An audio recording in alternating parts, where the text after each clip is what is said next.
Yeah, no. It would. No. Yeah, no. Yeah, no. But. No. Adam Curry, John C. Dvorak. It's Sunday, June 7th, 2015. Time once again for your Gitmo Nation Media Assassination, episode 728. This is No Agenda. Analyzing every glitch in the data sets and broadcasting live from FEMA Region 6 from the Crackpot Condo in downtown Austin. Good morning, everybody. I'm Adam Curry.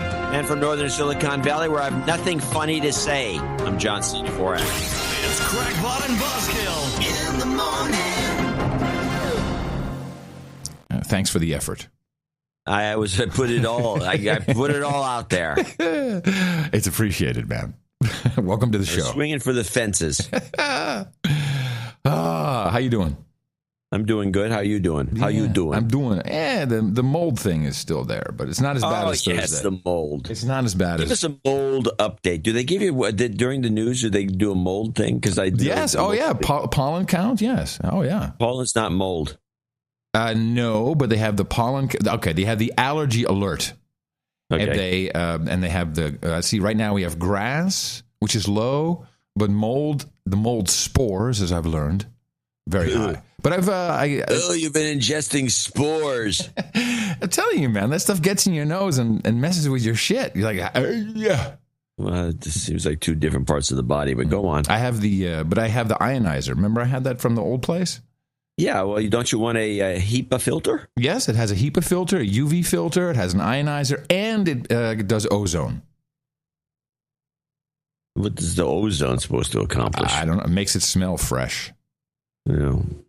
I always find ozone smells acrid. Yeah, maybe. A little bit. It's not supposed to be good for your nasal membranes.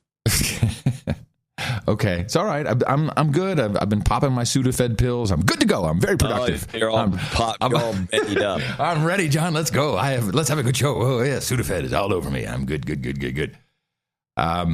So I don't really want to start with where we left off. What did we start with on Thursday? Did we start with Agenda 21? No. Yeah. Yeah. I think. Or was it Geller? Geller? Yeah, Pamela Geller. I already forgot about her. I don't remember anything. Oh, good. Well, then I'll bring her in. Right away. You recall when we first analyzed this Garland, Texas attempt to kill her because of the cartoon contest. Or bomb her. Yeah, we must bomb her or any of those things. And it was, to me at least, it was pretty obvious that we have two sides kind of playing together. I don't think we talked at all about this on the last show. Yeah, maybe it was the show before? No, I think it was a while ago. But go ahead. Well, okay. Now, this is the woman who puts on these events. Well, she puts on the events. She's really the spokeshole for this. What's the name of the outfit? We Hate Muslims, Inc. Yes, that would be it. We Hate Muslims, Inc. And of course, she is. You can't get past the fact that she is just the biggest yenta in the world. So it really is a lot of Jew, Arab, Israel, Palestine, crazy Islam, big stereotypes. But she seems now to be pushing a single message, which is, and I picked this up on actually two things I got from her. And the main thing is they're here. You know, she's got new information in this little piece as well as she was. She's got new information? Well, I've got information, man. New shit has come to light. Thanks for joining us. We're glad you're okay. What was your reaction to finding out that these extremists allegedly wanted to behead you? Now, I'm going to stop this from time to time. So the thing that bothered me about this, because we did talk about this, about, they wanted the guy that the knife-wielding, very dangerous jihadist who the cops in Boston had to kill because he had a knife. Never bring a knife to a gunfight, son.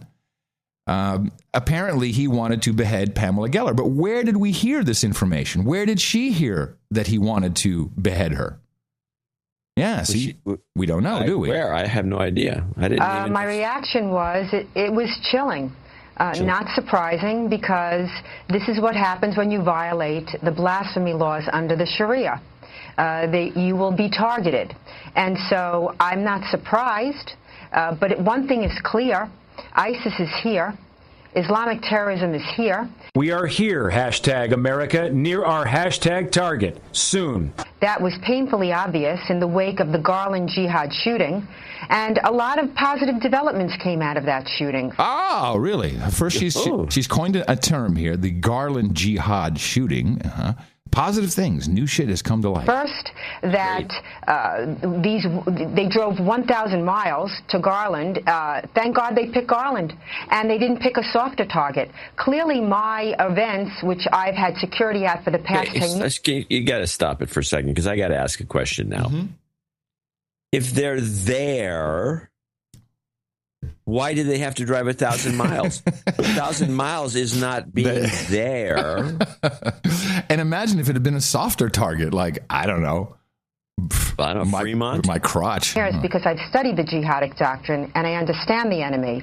This is good. I understand the enemy. Understands the enemy. That's cool. Listen carefully to what she's saying. She is on a mission to promote something here. But if they went to a mall, there's no telling how many people were killed. Plus, they gleaned an enormous amount of intel off the computers of those jihadists. Oh!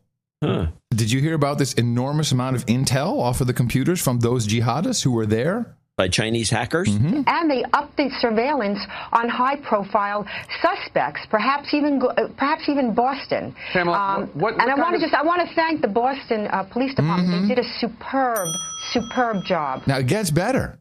So recall now she in Texas?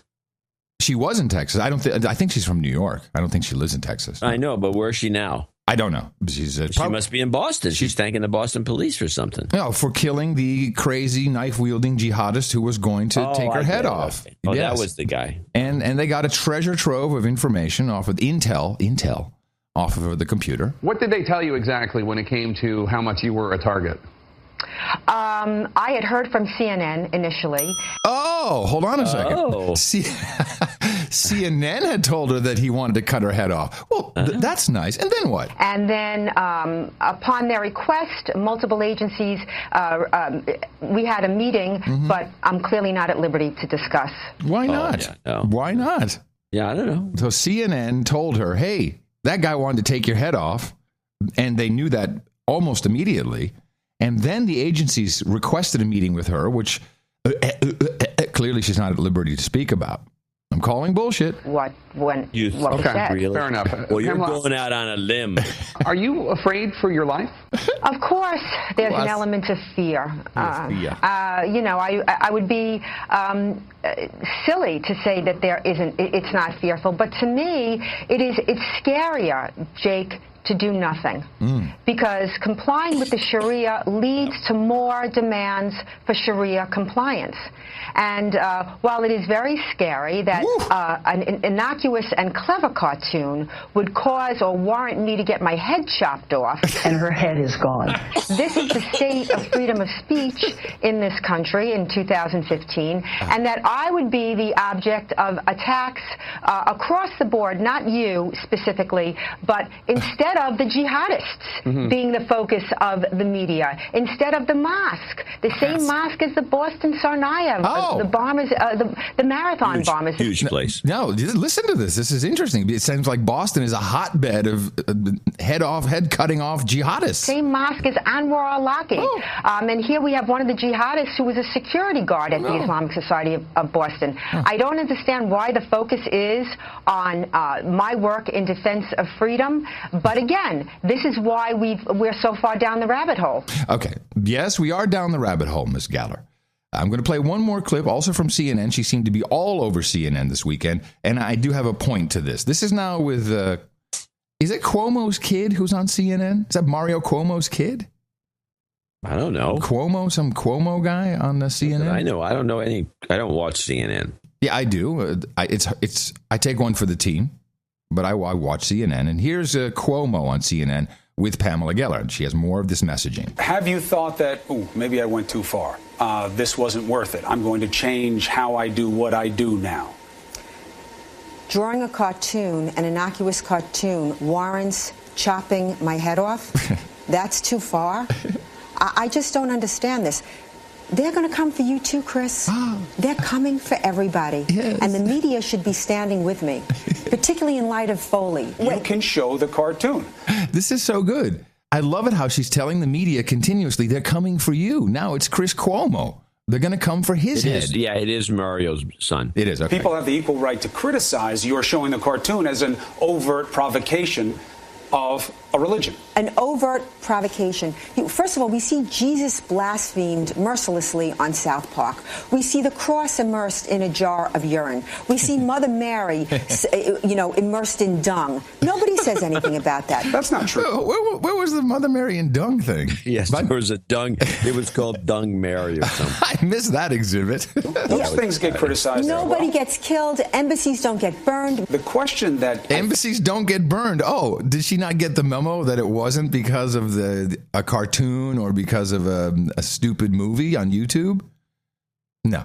The embassies get burned for it now. I think your behavior raises is, why go slight for slight with the Muslims? Why not do what we often teach as a function of virtue when we're dealing with savagery, which is show that we are better than this?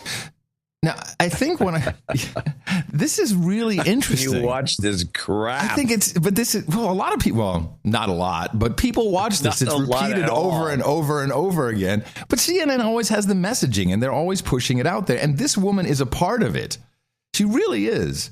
This is there's no doubt about that. And as I was thinking about this, sometimes I even have to step back for a second, because we talk about the jihadists and ISIS is here and ISIS is going to kill you and you're next and going to take your head off. All this fear over terrorism. We have the TSA now becoming uber douches after this. I've got multiple emails from people saying, it was horrible these past few days going through TSA checkpoints because, they let so many red team members through. 95% of all bombs were not caught. So there is no terrorism to be afraid of for aircraft, but we are being pumped full with fear. And I'm thinking, is it possible that I will die from a terrorist attack? Yeah, it could absolutely happen. And it could absolutely happen. You could also win the Texas lottery. Or, no, I would say more likely I'll be hit by a truck. Lightning. No, the truck is much more likely. Or I'll just an Uber driver will go berserk and drive me off the road. I could die of lung cancer. It'll be citing Thelma and Louise. Yes, cancer could just suck the lifeblood out of me. And what I worry about most, John, is that I will die one day, no matter how I die, regretting spending time on the stupid shit these people are making us afraid of. We should just do away with it all. Who cares? Okay, so a couple hundred people die a year of terrorism. Oh, well, we'll stop some. We won't stop others. But the fear that's being pumped into us is so illogical. So illogical. What, 400,000 people a year die from traffic accidents? No, 40. 40,000? Yeah. 400,000 from something else. Cancer? I don't know. Probably. Heart disease, I'm sure. So, I guess the message for me today is just stop worrying about it. You're going to die. This is the mold. Yeah. We're all going to die. It's the mold talking. It's in you. The spores. The spores have got me, man. Okay. All right, then. I just wanted to say that. Well, there's a counter argument to it, and I think Rick Perry, and I have the clip, says it best. Oh, my goodness. Yes, the beaches are back open. Woo, yeah. You got me again. This is like your Rickroll. I did watch Perry as he announced. Yeah. Oh, great. It was so sad because, never let him see you sweat, bro. This is not the way to do it. That was poorly thought out. Because that's all people talk about. Oh, he's sweating. Oh, boy, look at him. He's sweating. He's a loser, this guy. He's perfect for Texas. He did a good job down there, but he's not a national type. No, I saw Jeb Bush on, maybe it was last week's episode of... I really dislike Jeb Bush. Yeah, me too. And it's for this very reason, as Schieffer on his last show asked him about the Patriot Act, which was about to run out last Sunday. This was the clip I played in the last show. I don't know if you played this one about the Patriot Act. Yeah, the one that should be. Yeah, we got to sign it over, and we got to as is. Yeah. Okay. I'm sorry. Yes, the old days would be honking a horn on this one. It's worth replaying then. We asked him if he believes the nation's security will be in danger if the program is allowed to expire. I do.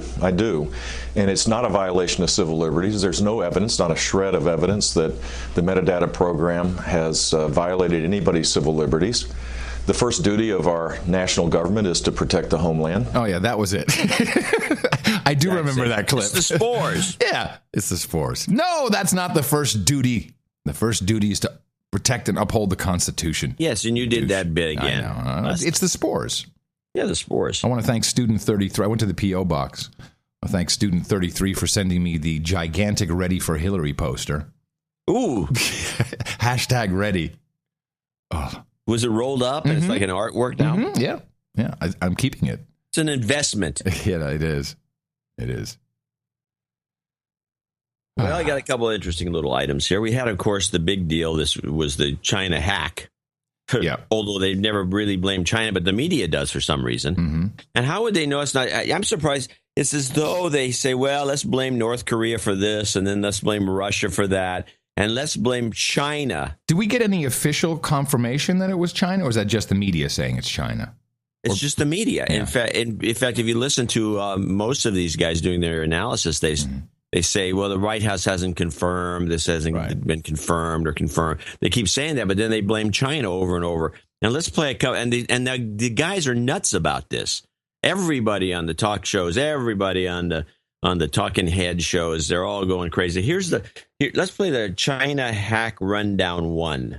It only took one government agency that had not taken the simple step of updating its server software to open the door to an unprecedented and alarming cyber attack believed to be by the government of China. Are they still running Internet Information Server or something? What are they running? Windows 7? And where was the NSA on all this?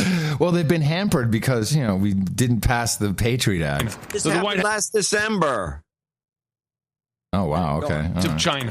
Though the White House still is not publicly naming the culprit, it is acknowledging the growing threat. We have seen our adversaries use innovative techniques and to learn from their previous efforts to try to find vulnerabilities in our system and to exploit them. This attack appears designed to lay the groundwork for future attacks, using the stolen personal information to fool government employees in so-called spear phishing attacks. Oh. Now, it's not really called spear phishing. Is it just phishing? I think spear phishing is a specific variant. And to impersonate them to carry out insider attacks. And crucially, by revealing who has security clearances and at what level. What's that noise? Now be That's the sound effect of cyber, dude. I think that sound effect is trying some sort of mind control. Yes, it means look out. Hackers, Chinese hackers. Security clearances and at what level. They may now be able to identify, expose, and even blackmail U.S. officials around the world. Targeting the personal information of federal employees is new. Chinese hackers had previously focused on stealing military and government secrets to enhance national security and corporate data for financial gain. I don't think that's stopped. But this is just a new attack vector, which is typically... Stop. A new attack vector. Is it on the Skip Logic board? Just a new attack vector, which has typically been used by organized crime for monetizing. The Chinese. Oh. Okay. What happened there? Okay. Well, so that is the beginning, one of the earlier reports, and it went on, and then it went to all the talking head shows, and so they're going and saying, and they're trying to dream stuff up to make it more exciting than they can because they don't know anything. And so it finally got to PBS NewsHour Weekend, where they came up with a new thesis. This is the PBS Weekend Report of Hack clip. 4 million current and former federal employees stealing data from the Office of Personnel Management's computer network. According to the Washington Post, experts suspect the hackers are collecting massive amounts of personal information. Their goal? To find and potentially recruit spies inside the U.S. government. The Post quotes government officials who call the theft part of a strategic plan. This is the third major cyber attack on a federal database in the past year. The White House is calling on Congress to, quote, come out of the dark ages and pass cybersecurity legislation. But critics say the Obama administration hasn't done enough to secure federal databases. Recruit spies. Yeah. Now, let's try to figure out how that's going to work. You have 4 million employees. Can I be an employee? Can I be a government employee? Sure. Okay. The phone's got to ring. Oh, yes. Am I answering the phone? Am I the employee? You're the employee. Okay. I'll be the Chinese. Okay. All right. Hold on a second. Hello? Is government office? No, I'm obviously, since it's all the personal information, I'm obviously calling. I could be, okay, I'll be calling. You're calling me. I'm answering. You're calling me. I thought I'd be calling you at home. You wouldn't be answering. Oh, okay. But hold on a second. I can be at home. Hold on a second. Okay. All right, here we go. Hold on. Hello, government guy at home? Hey, dude. Yeah, what's up? I know you're... What's up? I am from China, and I want to ask you a question. This is just a survey. I'm giving a survey. That's it. Okay, survey. Okay. If you had question number 1, if you had the chance to be a spy for China, would you take it? Would you do I get cool gear? Yes. Okay. Yeah, I'm in. You take it. Okay. Now, would you do it for $150,000 a year? Does that come with hookers? Yes. I'm in. Would you do it for $60,000 a year? Does it come with hookers? Yeah. I'm in.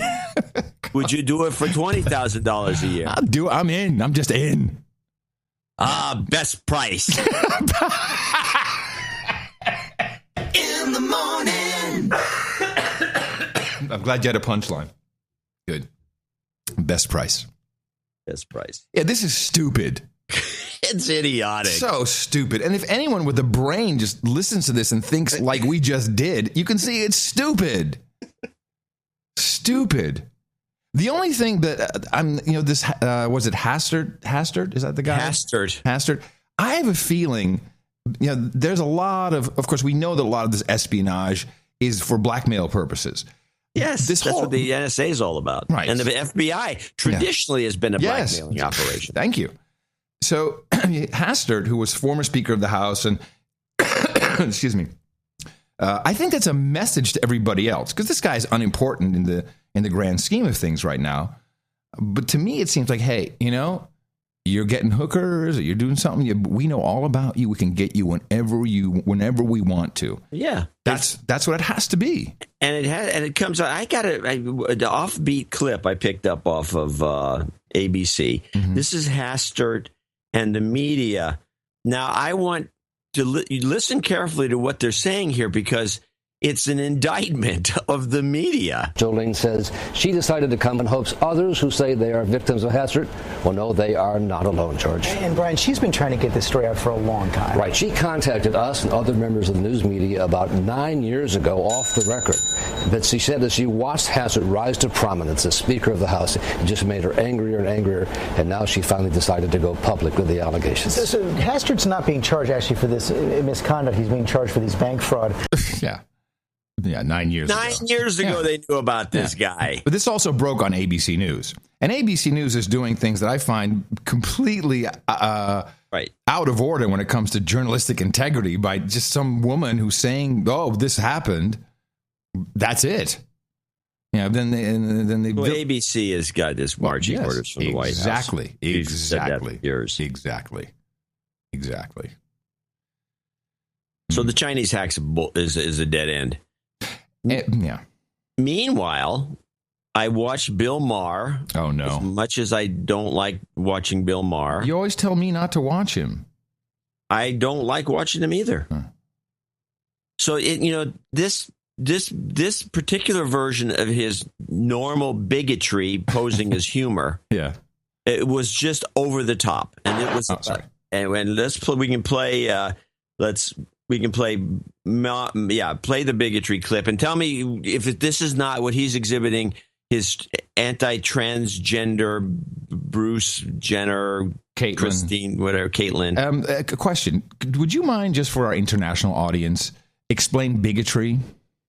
Oh yeah. Well, actually, let's go further than that. Let's open up our browsers and actually read the definition. Consult the book of knowledge. I don't think a lot of people understand the subtle differences between racism, hate speech, bigotry. Bigotry, intolerance to those who hold different opinions from oneself. Intolerance, and that's really the key. Intolerance, right? Intolerance. And it takes all kinds of forms. I mean, racism is a form of bigotry, but it's not. Bigotry does not mean racism. No, bigotry means you're bigoted. Probably just liking people because they have a different opinion. Right? Is that close enough? That would be well, not disliking, but intolerance. Intolerant of people. Okay. In other words, whatever. I don't care. And Mars, a classic bigot. If you're a Republican, he took no tolerance for any of that. But he's also a comedian, so he gets to do that. That's what comedians are. They have that license. That's funny. They have that. And by the way, now this is something interesting. I just said, by the way, I don't know if that was good or bad. It wasn't good. I'm looking at him because he had Lewis Black on, the comic, and they talk about they're both being lifelong bachelors. Yeah, because they're assholes. Well, no wonder. I get a kick out of Black. Yeah, Black's okay. He's funny. Yeah, but he has Tourette. He has Tourette's. Oh, terrible. Mm-hmm. Yeah. I looked at the two of them and I realized, and I don't know for sure, but based on my thesis about vasectomies. Let me stop. This has come up mainly, I think, in after show conversations. I don't know why we talk about anything but the show because we either done or we don't want to ruin anything for the next show. Then John has always. There are a number of. Let me go into my theory and why I came up. Hold on. Let me run down the important John C. Dvorak life hacks. 1, never eat seafood before traveling. Never marry an actress or an artist. Or a musician. Or there are also female musicians. You don't want to marry those. That's definitely on the high on the list. And never, ever, ever get a vasectomy because you will turn into an old woman. Well, a lesbian-looking person. Okay. An old lesbian-looking person. Here's where I got this. I had a book that I collect books. And there's this book from the 20s. You're an archivist. I'm an archivist.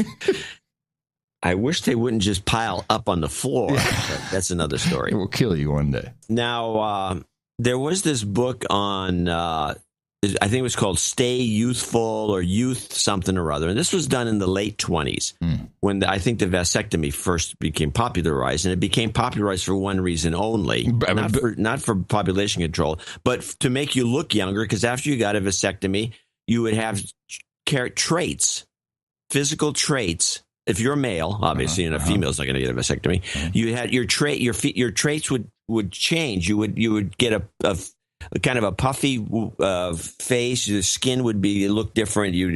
To me, it always looks kind of like it gets more pale than it normally would be. And they showed a lot of before and after pictures, and that's where I first got this notion that I can spot somebody who's had a vasectomy. I'm really accurate at it. There's been a few guys who've told me they've gotten vasectomies, and I see no evidence of it in their appearance, but I see evidence in a lot of people, and you can look at them and they have this kind of it's not like they get totally feminized, but they start to look like, to me, old lesbians. And I realized, and it's a certain look, and you have to really practice this to get it down, but I'm 90% accurate when I say somebody's had a vasectomy. Mainly because I had this old book on it. I can see examples. Your kids must be very proud of this talent you have. They know about it and they roll their eyes. Oh, brother, who cares? Anyway, Mar, for sure, has had a vasectomy. Think about it. All he does is bitch about kids and population. There you go. He's one of those guys who got the vasectomy probably early. Yeah. Fool. Talked into it because, population growth, we're all going to die. Well, I'm going to do my part. And I'm going to have a vasectomy. Save the earth. Save the Earth. Save the Earth. Never get laid again. Black, obviously, too. Oh, really? Yeah, I think so. I didn't think about it until he was sitting next to. It just came to me. I'm watching these two guys go back and forth. And then Marr goes on his bigoted thing about transgenders. Well, can we play it now? Yes, let's play it. Good setup. That's so wrong, because I feel like with this Caitlyn Jenner thing, which, again, we're all like struggling a little bit to understand it completely. We're for it, whatever makes a man happy, but I mean a woman happy. But that's the thing. He says he wants to date women, but he has a penis. But he's dressed like Betty Grable on the cover of the. Yeah. Is he a lesbian? Boy. You answer. Gay seems so simple now. Well, gay's easy. Gay's the new straight. Yeah. It is gay. It's not even hip anymore. They just want to get married. What Caitlyn's doing, that's tits and dick and Social Security. That's that's where the cutting edge is. So let me ask you. What? No, I was about Caitlyn Jenner, because you're a Northeast Republican, which those are the sane ones. There's been an awful lot of pushback against Caitlyn Jenner this week from Mike Huckabee and Rush Limbaugh, the usual suspects. What do you think? No, he's a Republican. Caitlyn Jenner. She is. Yes. You're a screw up. You're a screw up. I know. Yeah, she's a Republican. Republican Party should welcome her to the fold. Really? Yes, absolutely. Yeah. And so we're still arguing about the pronouns, which is just another big part of the cultural Marxism that we identified on the last show. Here's my question. I have a question for you. Sure. With being politically correct and now saying she, do we also use she in the past tense, as in she won all those Olympic medals? That's a good question. And that's an excellent question. Thank you. And does that mean that she was indeed the first woman to win that amount of Olympic medals? Well, a couple of things here. One, the medal should be taken away if that's true. Stripped. You cheated. Mm-hmm. And I don't know. I don't care. But this is, I guarantee you, this will be the conversation moving forward. Oh, wait. I'm so sick of it. Now, what I find even more offensive than the regular bigotry that he exhibits was they jump the chasm with there's a black woman, not a classic stereotypical. I think it's you cross the chasm or you jump the shark. They jumped the chasm. Okay. Because it seems that this was the kind of crap that you hear on this show that really is irksome. Play Bigot 2. Hold on a second. Oh, yeah, got it. Sorry. Okay. Yeah, she's a Republican. Republican Party should welcome her to the fold. Really? Yes, absolutely. At the convention? Yes. Those Republicans that you quoted, they are not the ones running for office. I mean, I would love to see some of them are. The RNC is going to be held George in Pataki Cleveland, and they need to allow Caitlyn Jenner there to speak right there in good old Cleveland, Ohio. But you know what? We'll take her. I want her to become a Democrat. Caitlyn, call a sister if you want to run for office. I got your back. Oh, a freak show. We're in a freak show, John. The world, we're in a freak show. The gall to say, oh, well, if she's a Republican, why don't they have her speak at the convention? Well, how does this even make sense? In other words, this is the bigotry of it. It's, if that's true, then she should be speaking at the convention. Yes. How does that make any sense? I can't speak at the convention. Oh, it's just to rile everybody up to make sure we all know the Republican Party hates anything out of the ordinary. Right, when apparently Marr is the one who hates anything out of the ordinary. Yes. Now, just one more clip, which has nothing to do with Caitlyn Jenner. This has to do with a bogus. From now on, I want you to address me as she. I want all pronouns to be female for me on this show. Otherwise, you are a bigot. Now, there's a clip. I have trouble. Well, I never call you he. I'm going to call you it. Thank you. So this is second. This is the Mar on ISIS. And this story was in the Daily Mail. It is a obvious bullcrap story. It's obviously bullcrap because there's no way, unless we who are running ISIS, who created ISIS, intelligence community, put this out there as a joke. It's a ridiculous thing, and he's all in on it. Like it's like a hoax that he's just hook, line, and sinker. And I thought it was just. The guy is clueless. He must be clueless about everything. Do you know that ISIS this week banned pigeon flying? I'm not joking. Did you see this? I saw this. Pigeons. How good is their eyesight, by the way? Because ISIS bans pigeon breeding, punishable by public flogging, because seeing birds' genitals overhead offends Islam. I mean, why are they scaring? Wow. Why are they? I've seen lots of pigeons flying. I've never noticed their balls once. Your eyes.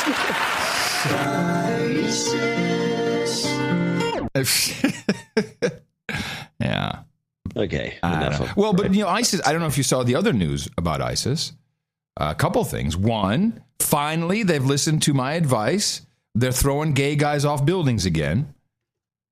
Which it's not exactly. They've been doing that continually. We just haven't been picking it up. Right. Well, it wasn't actually my advice. This is why I'm disturbed. Your advice. Adam at curry.com. My advice was Adam at curry.com. People clearly don't care about people being killed. They care about artifacts being destroyed. Oh, think of the humanity and the arts. And if you throw, if you kill some gay guy, go look at this art. Yeah, right. I've continuously said, if you want attention, you got to kill some gay guys. But they make the mistake of throwing them off buildings. This is dumb. What's wrong with that? There's what? Well, I mean, what's wrong with that? If you're going to kill them, no, but that gets no attention. Throwing them off buildings. I would think it would. No, you got to cut their nuts off and stick it in their mouth like the Mexicans. Shot. 3 cameras even be better. You got the guy on the top of the building with the camera 1. Yeah. Camera 2 is outside, long shot, showing the guy falling off the building. Super slow-mo. Yes. Camera 3 would be showing the pavement. Yeah. Splat. Shot. Perfect. Splat. But then we also got the news that ISIS tweets helped the United States to bomb a command center. Oh, yeah. I almost had a clip of this. Oh, I wish I had a clip. Well, the clip is dumb. I mean, the whole thing is stupid. The best clip was on Lou Dobbs, and I'm trying to think of it. I could clip it quickly, but I can't. Lou Dobbs, and they talk about the moron who did a selfie in front of ISIS headquarters. Yes, exactly. The problem I have with this is that we had a note from somebody that lived in the area, and I guess it was a known fact where ISIS headquarters was. Mm-hmm. It's not like a secret. It is in Syria in one of the towns, and they had the street address. This was like a year ago. Somebody had told us about this anomaly, which is everyone knows where ISIS headquarters is. So now they bomb it finally, and then they blame it on the selfie. I think this whole story is bullcrap. Oh, yes, of course it is. But even logically, why are we trying? If we can now, just thinking from this story's point of view, this is from the Times, I think. If it is possible to target command centers, and wow, we really need to do that, then why would we try to kick ISIS off of social media? Why would we be removing accounts? No, you want more. It's the question we've been asking for years. You want more of this. You've got NSA out there. They know everything, although they don't seem to know a lot. Yeah. Well, they know everything about, your personal sex life.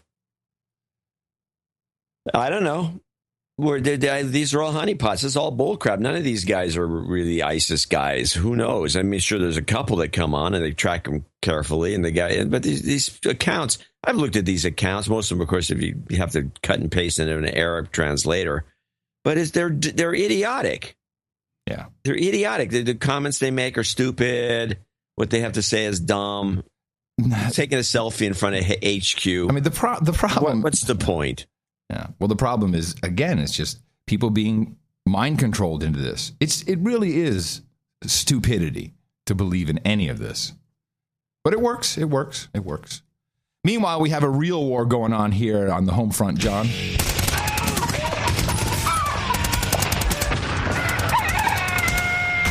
The war on chicken. Yeah, baby, it's back. War on chicken is better than it's ever been before. Rise and shine to higher egg prices. It's all thanks to cases of bird flu that have paralyzed chicken farms across the country. Once farmers detect bird flu... Was that on the clip? Yes! Flock, flock, flock, flock! Flock, flock, flock, flock! Destroy the flock. Flock! And that means higher prices will stick around until chicken farms are able to repopulate with healthy birds. Doesn't it take like 2 days to jam some chickens out? The latest data from the Department of Agriculture shows egg prices are up anywhere from 33 cents to 57.5 cents since the last week in May. And it all depends on where you live. The bird flu has hit the Midwest the worst. Iowa, Indiana, and Ohio are the top 3 egg-producing states in the country. But since those eggs are shipped everywhere else, the price spike is happening nationwide. Experts say, watch out for those processed foods made with eggs. And that means you can expect to pay more for things like baked goods, ice cream, and mayonnaise. All right. So, all right, okay, quiz for you. How long before you get a chick? How many years, months, days before they can lay an egg and get to work? I told you, 3 days, and they're pooping out eggs. Okay, seriously, it's not 3 days. 6 weeks. 6 months. 6 months? Really? That long? Okay. Well, this really leads me... Actually, those, I'm sorry, I take it back. Those are the heritage chickens. Yeah, free range running around happy. Yeah, normal chickens, and they produce delicious eggs. Yeah, not the ones in the factory. Well, this brings me to something else, and something that our post-show conversation, sometimes I write something down. I have had the pleasure in the past 6 or 7 months of going to dinner with many different people, many women, and I have noticed that women in particular have food issues. And so egg is one of them. Someone said to me, I hate eggs so much that I just start to gag when I see those egg chunks in potato salad. I know, exactly. Well, potato salad doesn't necessarily have to have eggs. Doesn't have to have eggs. Mine doesn't. Yeah. Well, of course not. But when you think, I don't think men have this. Women have issues with textures of things. So it's not so much the taste or the smell, or it's the texture. And I don't really understand this. You know, like, oh, bananas. Ugh, the texture of bananas makes me feel ill. Or I love mango, but papaya, texture. What is going on with that? Has someone actually said that to you, that they like mango and not papaya? Yes. It's almost damn near the exact same texture. Well, no. Tomatoes, grapes, all these grapes? Yes. Who doesn't like grapes? Well, I'm not going to tell you who, but it's... Well, she's listening now. She knows who she is. They all know who she is. Oh, there's a group of them. Yes, I told you. I've had the pleasure of dining with many women. And they're all in the same clique. No, they're not. They're not in the same country or the same state. That's not the point. Come on, you've never noticed this? You, John C. stands for Casanova Dvorak, have never noticed women's texture issue? I've noticed it to a small degree, but I've noticed that they also have other kinds of food issues, including this is mostly with kids. But this is just weird. It's not men. Men don't have this. People that don't like the food to touch is a good example. Ooh, the touch? See, now you're Mr. Adam C. Casanova. Yeah, there's plenty of people, women mostly, and kids in particular, that don't like their food to touch. Oh no, the carrots are touching. Oh, yeah. Oh, I know what you mean. They can't touch because it contaminates each other. Yeah. Wow, where does this come from? That's never made sense to me, because they're touching when they're in your stomach. Yeah, I know it doesn't make sense, but okay. Just back to my original premise, and I'm not necessarily looking for an answer from you, but I am intrigued by this. What is it with food textures, and can we help these women? Can we reprogram them? Well, there's a lot of jokes that you can lead right into if you wanted to. I'm not looking for a joke. I'm seriously. There's lots of jokes I can think of. I am just looking for some help on this. It's baffling to me. What difference does it make to you? It's isn't this seriously? I'm asking seriously. What difference does it care if some woman likes mango and not papaya? Because of the texture. I just want to know what it is with texture that ruins things for my daughter. Has this too? She has texture issues. I don't like the texture of it. Huh? She's actually said that verbally. All these examples I gave you are all verbal. Verbally, these are all verbal. I don't like this texture. Yes, I don't like. No, not like that. But I don't like the texture of it. I like my version. It's specifically the word texture. I don't like the texture of it. Do you follow up? Do you follow up with the question, what specifically about the texture don't Of course. Okay, and what kind of answers have you received? Yeah, just no answer. Just, I don't like the texture. I don't like how it feels, the texture. Would you go on and say, well, if it was pureed, would that make a difference? No, I haven't done that. That's okay. I'm sure I will get a lot of feedback for this question, which was kind of my point. I just want to get some feedback. I want to understand it. Send an email to AdamMcCurry.com if you have an answer. Yeah, I would like to understand it. It's not that strange. Well, it seems pretty strange to me. Okay, onward. I have written down here two things. Dot Science and JCD Fave well, that's TV show. We're going to do Tech News at Sunday. Is that for Dot Science? Yeah. Okay. Well, hold on a second. Well, I didn't realize it was Tech News. Well, it doesn't have to be Tech News. Screw it. Let's do Tech News. It'll be worth it. Well, do you have any? Wait. Do you have any other tech news? Or I don't just want to do one item. I don't know. I don't think that's questionable. It's not even screw it. Come on. iPhone, schmyphone. All right, Tech News. One item today. John C. Dvorak. All right, I've come to the conclusion that Dot Science, which is a TLD, a top-level domain, and it is it is the number one repository and arena for spam. Dot Science? Yeah, if you go look up, do a search, and people should do this so they can search their inboxes for. So is it dot science the whole word or dot SCS dot science? Yeah. Who gets that? Who would want a dot science address? I don't. I don't want one. But you do a dot science search on your inbox, anybody out there, and you're going to discover every message, and it could be into the thousands, or all spam. Let me see. I'm going to do this right now. Nobody uses it for email. Wake up your brain. Here's the simple secret to a sharp mind. That's a dot science. Original Copperware knee. Halt memory loss. Track R Bravo. Oh, I hate that one. The Track R Bravo. Did you lose your stuff? I get that one a lot. Yeah, it's from Dot Science. Dot Science. Healthy living. Oh, this is very good. So this is a spam domain. Yes. Yeah, I'm just going to block the whole thing. Just block Dot Science. Well, that's the joke. You can't necessarily block a TLD. You can block a domain. I can block a TLD. I can block it. Okay, well, if you can block it, I would recommend anybody out there who can block Dot Science to block it, and you will never get your spam numbers will go way down. The only good phone's a landline, and the phone should be made out of Bakelite. That's right, everybody. Your tech news for today. And with that, I'd like to thank you for your encouragement in the morning to you, John C. Well, you know what the C stands for. Dvorak. Oh, you lost. No, it's Casanova, but I didn't want to use it again. Casanova. I did Casanova. Okay, yeah. Well, in the morning, you, Adam Curry. In the morning, all ships at sea, boots on the ground, feet in the air, subs in the water, and all the dames and knights out there. In the morning, to everyone in the chat room, noagendastream.com. Good to see you. Human resources there, all present. And thank you to our artists, Martin JJ.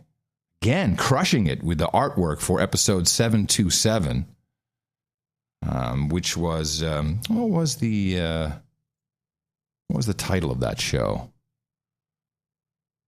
Which was Thursday. It's the short-term memory loss. That's what I bitched about the other day. Yeah, I know. It was Win by Losing. Oh yeah, no, this was nice. It was the Caitlyn Jenner subtle background with man transitioning to it. It was a nice piece. It was a nice piece of art. Yeah. And we need more. We need more original art. We need more entries. Yeah, it comes and goes. It's unusual. I think it depends on. It's like when I take notes for the show titles as we go along, and sometimes the show is so compelling that I don't take any notes because I'm too into the show. Mm-hmm. And I think this happens with our artists. I think they listen and they go, oh, wait a minute, I'm going to see if I can crank out some art. I don't know what I even heard. Right. That's how it happens. Right. It's my theory. Well, we do have some people to thank, including Sir Mark Workman from Dayton, Ohio, who came in with 7, 8, 9, 10. Nice sequential number. Yes, very good. I'd like to see that more often. He sent a very short note in. I'd like to be this makes him a baron, by the way. Yep. He's over. He's got 3 knighthoods, and he wants to be the Baron of Gulch. Gulch. Nice. You know what that calls for? Atlas Shrugged by Ayn Rand. I've tried twice before, only to be rejected for non-sufficient funds. On the PayPal? Yeah. Oops. My last jingle request, this actually came in here as a handwritten check. Mm-hmm. He wants a hillbilly delicious. In other words, delicious. That's too delicious to believe, my friend. Mm-hmm. Then little girl, do not eat me, Hillary. Mm-hmm. And then karma for all. Little girl, don't eat me, and karma for all. Think we can do that? It's almost too delicious to believe, my friend. Eat me, Hillary Clinton. You've got karma. There we go. And thank you very much for being the big exec today. That's great. Yeah, that was great. Brad Doherty in Brooklyn, New York, 38888. By my calculations, this completes my barony. I'd like to be the Jersey Shore... Baron of the Jersey Shore, I guess. Oh, wait a minute. It's one of these things I always have to remember to stretch this thing because it comes in. All right, here I go again. My barony. I'd like to humbly request my territory to be the Jersey Shore, making me Sir Brad, Baron of the Jersey Shore. Can I get a trains good, planes bad? You can take that to the bank and karma. Absolutely. That's Doherty, by the way. Oh, sorry. Here we go. All aboard, trains good, planes bad. Take that to the bank. You've got karma. No, I got it. I think he sent you an email to Douglas Chick. Yeah, this is the one you used in the newsletter, I believe. Right. Let me get it, because it's a little longer than the one I used in the newsletter. It was not effective in the newsletter, by the way. I noticed that. But I'll read it. Let's get it. I got it right here. 364 donation from Hank. Here we go. In the morning from FEMA Region North. I've been listening since show 698, and this is the first time I've donated. I've been a D-bag for too long. First time donation. Nice one. Time for a de-douching and an intrepid first visit toward knighthood. The analysis and deconstruction of the MSN you both provide is consistent and humorous. It has a highly significant value in this ass-backward world. My apologies for not contributing earlier. It took about 33 or so times of hearing a wonderfully unique service could fade away. It was a front counter bell being rung in my head somewhere. Where's my bell? Therefore, I had to act. I would have done so sooner, but my wife and I just welcomed our first child, Amelia, into the world, sorting out financing while it took a while. Alas, I was never punched in the mouth. I stumbled onto your show through a reference to another podcast, which I have an eerie suspicion that Mr. Fletcher listens to. No matter, for I'm swinging and hitting whomever I can. So he's going to be punching people in the mouth, even though he never got punched in the mouth. May I please have some newborn karma? And if it's not too much to ask, I'd like a hello, citizen, then shut up, slave, followed by a 2 to the head, and her head is gone. Okay. Hello, citizen. Shut up, slave. 2 to the head. Head is gone. Yeah. Hello, citizen. Shut up, slave. Let me see if I can do this. Should be able to do it. Hey, citizen. Shut up, slave. And her head is gone. You've got karma. Man. And there you have it. Sir Haggis in Bradenton, Florida. Stomach stew, I guess. $250. Sir Haggis, Ewan is still a wanker douchebag. Douchebag. Yeah. He liked the chemtrail LGY jingle with a karma, I'm sure. Chemtrails. You've got karma. That's something perverse about it. Chemtrails. Yay! He came to me with $250. And Mark McAvoy in Fountain Valley, California, $200.01. It was a simple note. Keep up the good work, gentlemen. Thank you very much. Vrolik. Almost. Vrolik, which means happy. Frolic means happy. Like joyous. Frolic. Yes, frolic. Interesting. Mm-hmm. In Dordrecht. Oh, he's in the next list. That's all we got. We don't. He's not even counting. How we got down. We were expecting more. Yeah, that worked out great. Yeah. Anyway, we'll talk about Irwin in the second half. I just need to thank Sir D.H. Slammer and Dame Bang Bang. Also, from Student 33 at the P.O. Box, I got the Ready for Hillary poster. He sent me a bottle of wine and a Glenfiddich single malt 12-year Scotch whiskey. Well, that'll give you something to drink tonight. Yeah. To get rid of the spores. Save it for after the show. And but it was cool. He put his sealing wax on with his Night Ring imprint right on. I don't want to open it now. It looks too beautiful. It's nice. I appreciate that very much. That'll pass. All right. Okay, we'll be thanking the rest. What bottle of wine did he send you? Oh, it's one. It was a. I'd have to get it from the kitchen. It's a bottle that it's like some benefit, something for kids. For good. Okay, never mind. I'm sorry to ask. Yes, yeah, you are. So we'll be thanking the rest of our donors later on in the program, $50 or above. These are the people who we call executive producers and associate executive producers because just like Hollywood, it's how it works. When you financially support anything in the arts, financially, certainly you get these credits. You can see them on television all the time. These people aren't doing anything other than helping out financially. And of course, on television, you get all kinds of drugs, and you get to hang out with the actresses. You get red carpet stuff. So we don't have that. But but they're dropping like like flies. Yeah, that's it. Dvorak.org/NA. You heard it. Our execs are out there doing it. You too can go out and propagate our formula. Our formula is this: we go out, we hit people in the mouth.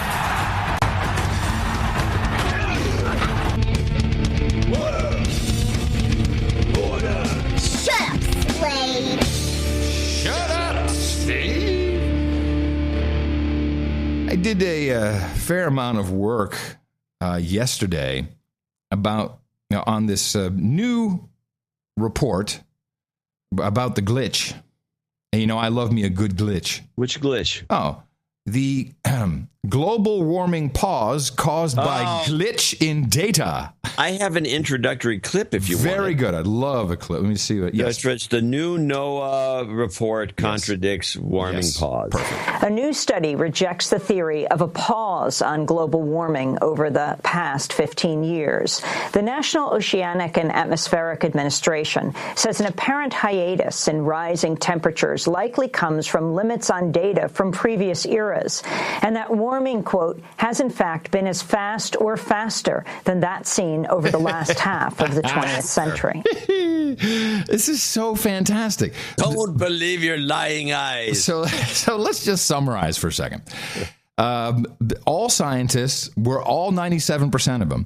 We're all in on a bogus number. Yeah, well, they were all the same bogative number. We're all in on. We can't really explain why we see this pause in the global warming, but it's not atypical. These things do happen.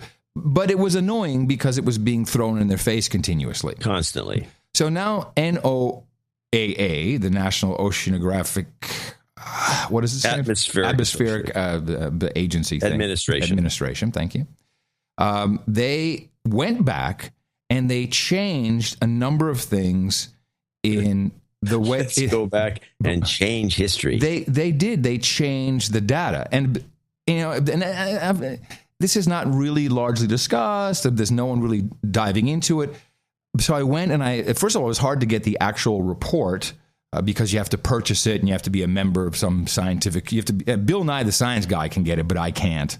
So you have to be a clown and then you can get the information.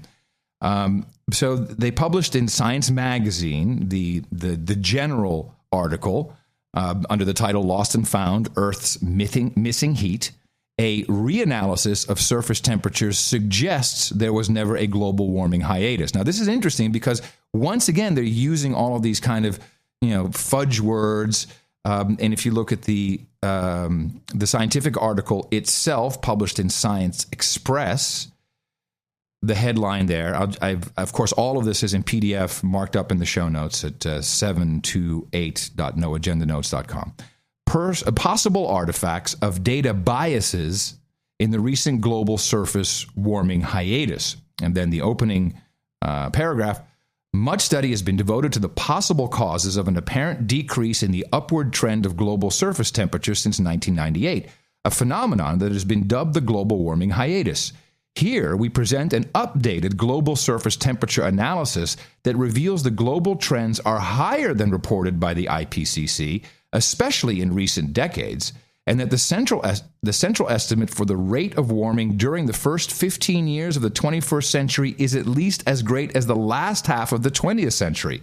These results do not support the notion of a slowdown in the increase of global surface temperature.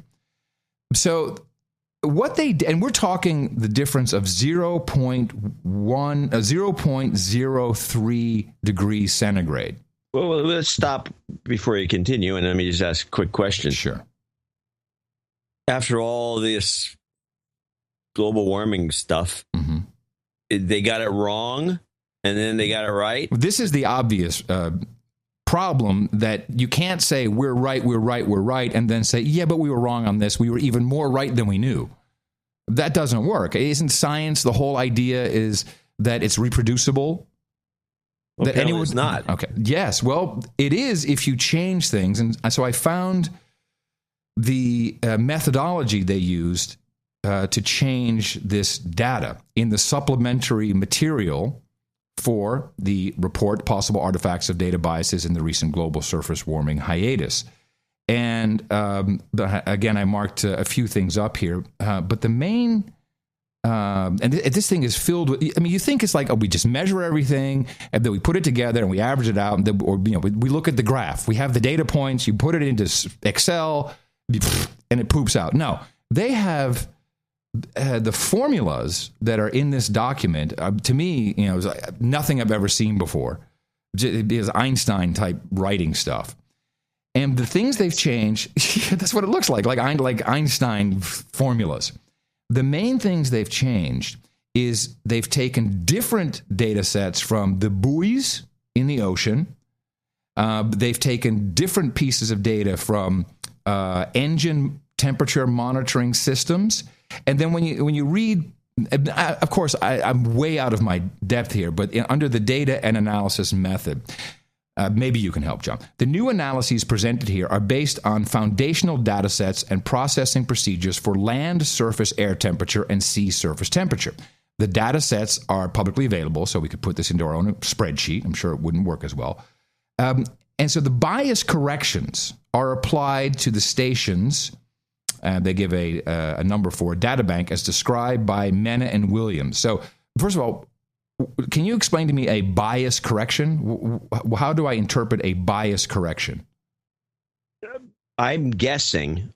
Don't forget, I was kind of trained as a chemist, not as a physicist. I can tell you what Whitesnake was, number one in the top 20. Yeah, Whitesnake. It would be I would call it loosely a fudge factor. In other words, you know what the results are. You got the result, right? Here's the result. And here's the initial formula that would make this result exactly what it is. But it doesn't quite come out right. So you bias it. So but this is the result. You're absolutely positive.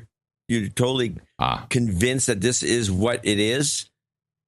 And so then you throw in a little thing in there, and now it all works. Well, here's how they did it. I think it's cheating, personally. Listen to how they did it. This is followed by computation of temperature anomalies for the station in the data bank. So the way I understand it is there are anomalies in this temperature reading, probably to the low side. The anomalies are then averaged. Listen, the anomalies are then averaged within 5 by 5 degree boxes. So they anything that was outside of the 5 by 5, it may be 0.05 degrees. Oh, that's interesting. So they close it in. From the gridded anomalies, a global analysis is performed for each year month using, and here it comes, empirical orthogonal teleconnections. And this is throughout this document, they're talking about the bias correction. We use bias correction and empirical orthogonal teleconnection methodologies. So I looked this up, and I found a paper going back to 1981, and the titled Sampling Errors in the Estimation of Empirical Orthogonal Functions. And this is a way to draw out climate in graphs. I mean, if you read this whole introduction, it's, climate may be defined as the multivariate, multiple time probability distribution of states of the ocean ice atmosphere system. And a primary goal of modern climatology is the measurement and understanding of the parameters describing the stationary probability distribution. My brain's freezing. But now, we cannot know the exact EOFs. That's they just use EOF for empirical orthogonal functions for climate, but must be satisfied with estimates of them based on a finite number of independent realizations of the instantaneous state of the field. The purpose of this paper is to provide an estimate of the sampling errors encountered in some common climatological applications. While much of the underlying theory exists in statistical literature, it is usually not a form convenient to the climatologist. You see, it's not convenient. So they have to bias things to make it fit into these EOF models. And again, so this paper goes through all kinds of things way above my head, but they really do conclude by saying that that using EOFs, you really can't. Conclusion. In this paper, we have reviewed some properties of EOFs, shown how they may be computed from grid point information, and use standard linear analysis to estimate sampling errors. The discussion is focused on the applications of climatology, and then a whole bunch of theoretical crap. They're saying, I'm going to paraphrase, it is not a great way to show the actual climate as it is happening. It is a good way to get to a point where you want to be in your presentation of climatological data. That is not as important as who wrote this report. This was the piece that got me excited because it's more in my wheelhouse. You look at this, and I'm just switching computers. The authors of the 81 report? No, the authors of this new... Of the new report. Of the new sampling data. The new data. Yeah. And I'm going to bring it up the here. Fudge Factor report. Yes. So the head author... I've been, by the way, wanting to look into NOAA for a while because... Well, there's another outfit that we have to look into. This is the piece that I liked. Okay. So so if you bring up this sciencemag.org, you bring up the report, and you can see there's a number of people who worked on it. The head author, though... Hold on a second. It's loading here. Or the lead author... Of course, this website's loading slowly. Here we go. Is this guy, Carl... I'm sorry. I'm losing it here for a second. Where was it? Carl... No, let me switch to the other thing here. Damn it. Here we go. Thomas R. Carl. And he's the lead author, and they have to disclose their affiliations. And along with Carl... Is it with a K or a C? A K. K-A. Thomas R. Carl. K-A-R-L. And then there is... And so all the authors on this, Carl is the lead, Anthony Arguez, Boyin Huang, J.H. Lorimar. And then there's James R. McMahon. And he has an affiliation with LMI. And I don't know if we've ever looked at LMI. No. The LMI Consulting Group is a huge non-governmental organization. They actually call it something else. It's a research, a federally funded research and development organization. And they are very proud here, saying LMI advisor co-authors science article refuting global warming hiatus. And then they talk about this here. A new it was NOAA that did this. No, NOAA did this, but they were advised by LMI. Okay. And LMI, this is the outfit you got to look into, LMI.org. A new article published in Science and co-authored by LMI climate analytics expert James McMahon refutes the notion that climate change is on hiatus, finding that global surface temperatures, in fact, continue to increase. The research was led by NOAA and the new outfit, NCEI, the National Centers for Environmental Information, whose entire job is to make this kind of stuff up in Asheville, addresses the global warming hiatus. So they're very proud of the work that LMI has done. And if you go back and look at LMI's history, which really started as a, let me see, who brought this? This is maybe Eisenhower or someone, I think. He had the history of LMI.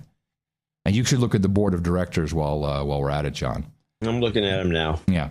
The history of LMI was logistics. They helped government departments with logistics, and now they have expanded into climate change, defense, all of these different things. And so I, of course, go and look up the 990, the tax form for LMI. Now, I'm okay. We have a lot of non-governmental organizations, not-for-profit, that help the government.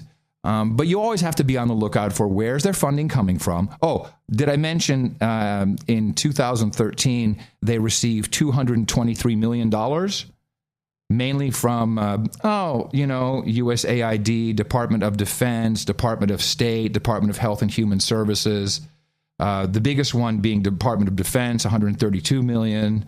Department of Health and Human Services, $25 million. Department of State, $12 million. I don't see EPA anywhere on there, but that may be for 2014. We just haven't seen it yet. Even with these huge numbers we've seen, Rand Corporation. But then when you get into the nitty-gritty and you look at the salaries of the people running this nonprofit, government-funded research and development center who help us determined that the climate numbers needed to be changed in order to fit the lie. What do you think the president and CEO, Nelson M. Ford, makes over there? And this is base salary and bonuses, because they get bonuses in this nonprofit from our tax dollars. I would say what he should make is about $450,000 to $650,000 a year. I think $6 would be a little on the high side. Well, it's big, this operation. How about $1.4 million? Seems a little steep. How about the executive vice president? Well, he should be making no more than $500,000. Yeah, $1 million. How about the senior vice president, Jeffrey Bennett? I don't know, probably $1 million. $839,000. The corporate secretary, $784,000. Their salary, they have over $12 million in salaries just for management alone. We should be so lucky. And just their total other salaries and wages throughout the course of the year. So outside of the executive compensation, current officers, directors, trustees, $105 million. This is the freaking gravy train, baby. Well, they do what they're told. So I think that this needs to be. And have you looked at the board? Have you seen who's? I'm looking at them. I think this has to be called into question, that LMI was a part of this with these, very large executive compensation packages. Yeah, if they help to create the data that was requested, everyone's pretty much getting paid handsomely. Yeah, no, well, now that you got you talked to these guys, now that the whole thing's in. So NOAA is like, I don't know if they're just do what they're told and who's telling who. I still stick with my thesis that this is a giant mind control experiment. Because we did go from global cooling in the 70s. With the same people, John P. Holdren. With the same people. Now the advisor to President Obama was all in on global cooling. And now we've switched over to this, and then we have. And people, you get into arguments with people. You bring up things like this. They tell us that it's never going to snow in England. It snows in England constantly. No, I'm sorry. Let me correct you. 10 years ago, it was said, poor children in the UK, the only snow they will ever know in the future is in snow globes. And it's been snowing ever since. They openly fudged their numbers in the first time. Which I think, by the way, is what really put people still think about that. No, because they were hacked. And everyone said, "Oh, well, these numbers aren't coming out the way we want." Well, let's just change the numbers. Let's just fudge it. Let's just make changes so everything works out for us. Yeah, but now they put that under the heading of empirical orthogonal connections. That's what they can do now. Mm-hmm. But that's not what the memo said. And that was a problem. Right. I think when Hurricane Katrina hit, we're going to have these every year, worse and worse. We haven't had a major hurricane ever since. It's one thing after another. It's one open lie after another, but they persist and persist and persist, and everybody's lockstep in. I mean, there's a few people that are skeptics, and there's 30,000 scientists who are skeptics that nobody's going to pay any attention to, because all scientists are not, the 30,000, they don't count. And it's one thing after another. And the only explanation to me is that this is a fantastic and probably valuable mind control study that is being going on right beneath us, right under our noses. And we just watch. Okay, watch. We can't do anything about it. We have made no changes. The two of us and everybody else who bitches about this have changed nobody's mind. Yeah, you're right. Yeah. So we still have listeners who love the show, but they think we're full of crap about this. Yeah. No matter what we say, no matter what we uncover, the 97% thing is a hoax, and we did a whole show about it. Yeah, a complete hoax. I should look up the show number. Yeah. People can go back and listen to that. That's one of the best things you've ever done. Yeah, summarizing the 97% is only 97% of the, what was it? 30% reports that were favorable or something. You're going to have to go back and look. It was 97% of the 30% who had published a paper positively with positive inclinations or strong inclinations towards 30%. Right. You're right. Yeah. And so now the problem is, well, maybe this will help the problem. In Paris, of course, we have coming up the big summit. This is the big one. This is coming up in December, I think.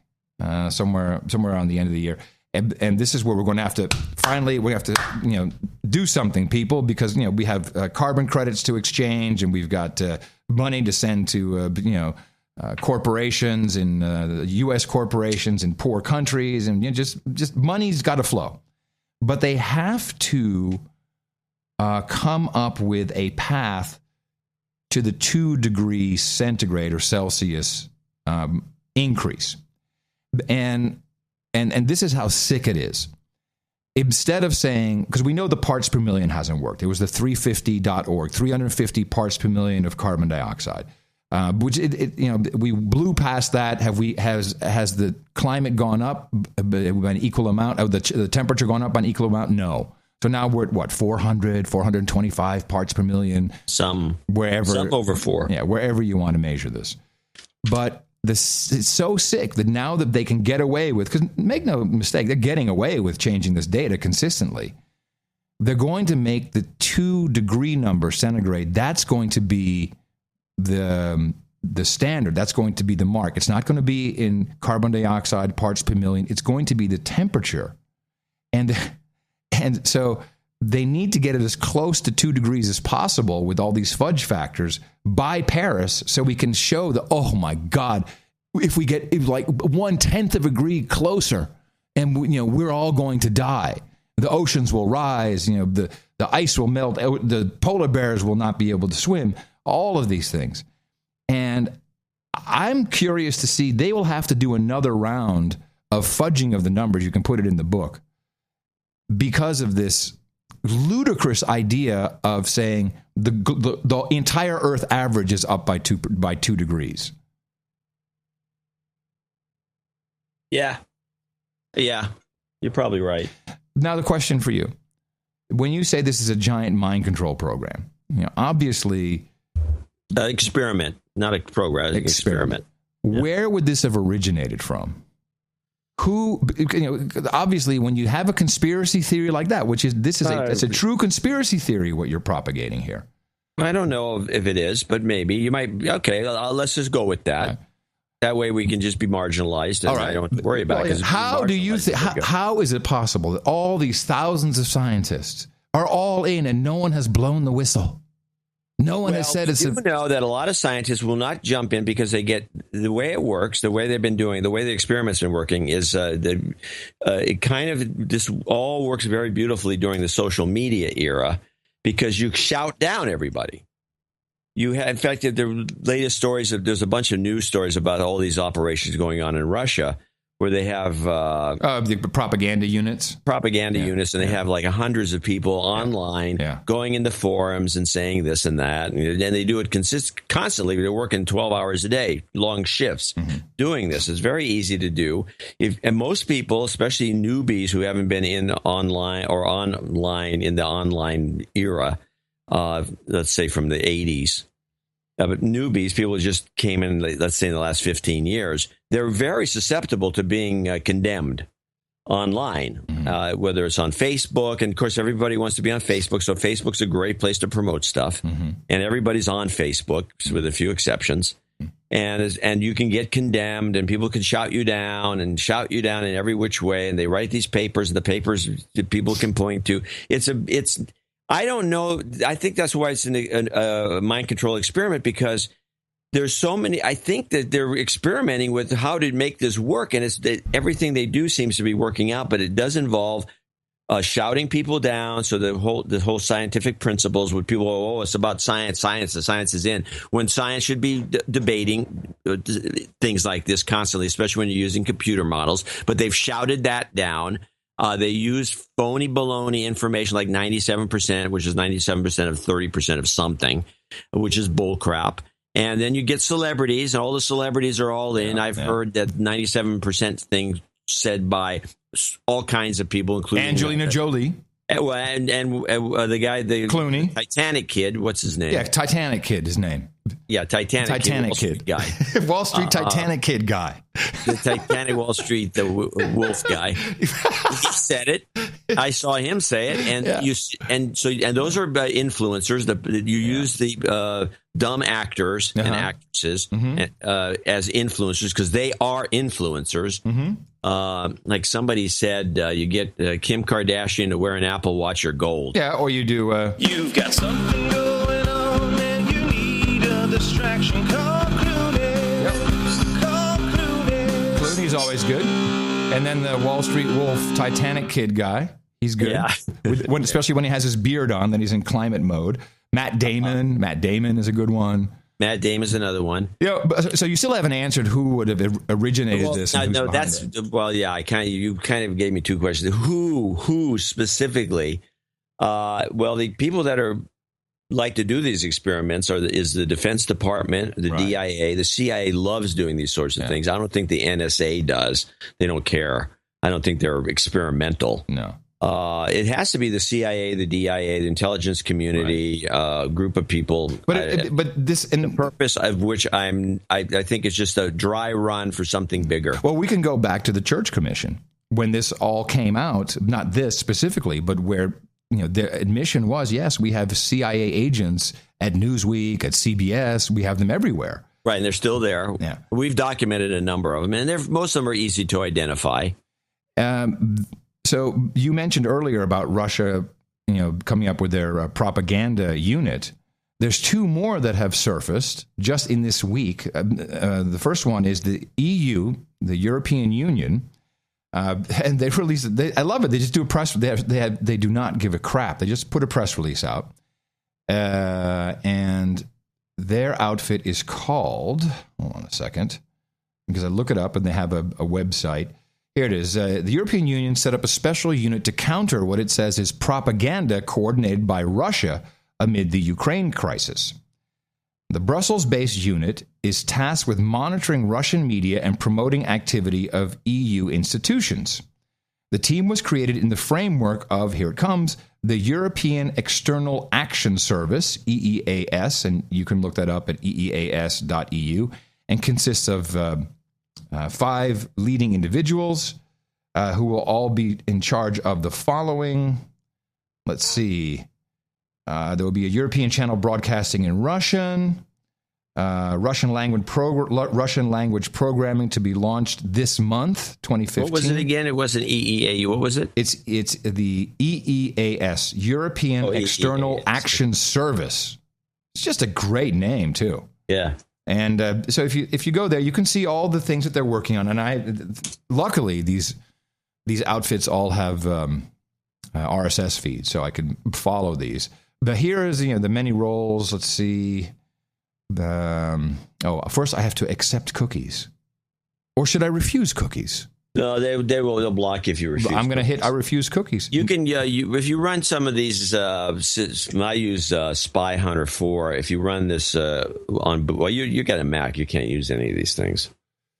They wipe them out and they reset them all the time. It's the way to go. So the EEAS is the European Union's diplomatic service. It helps the EU's foreign affairs chief, the High Representative for Foreign Affairs and Security Policy. That used to be the no-neck monster. She's out now. Carry out the Union's common foreign and security policy.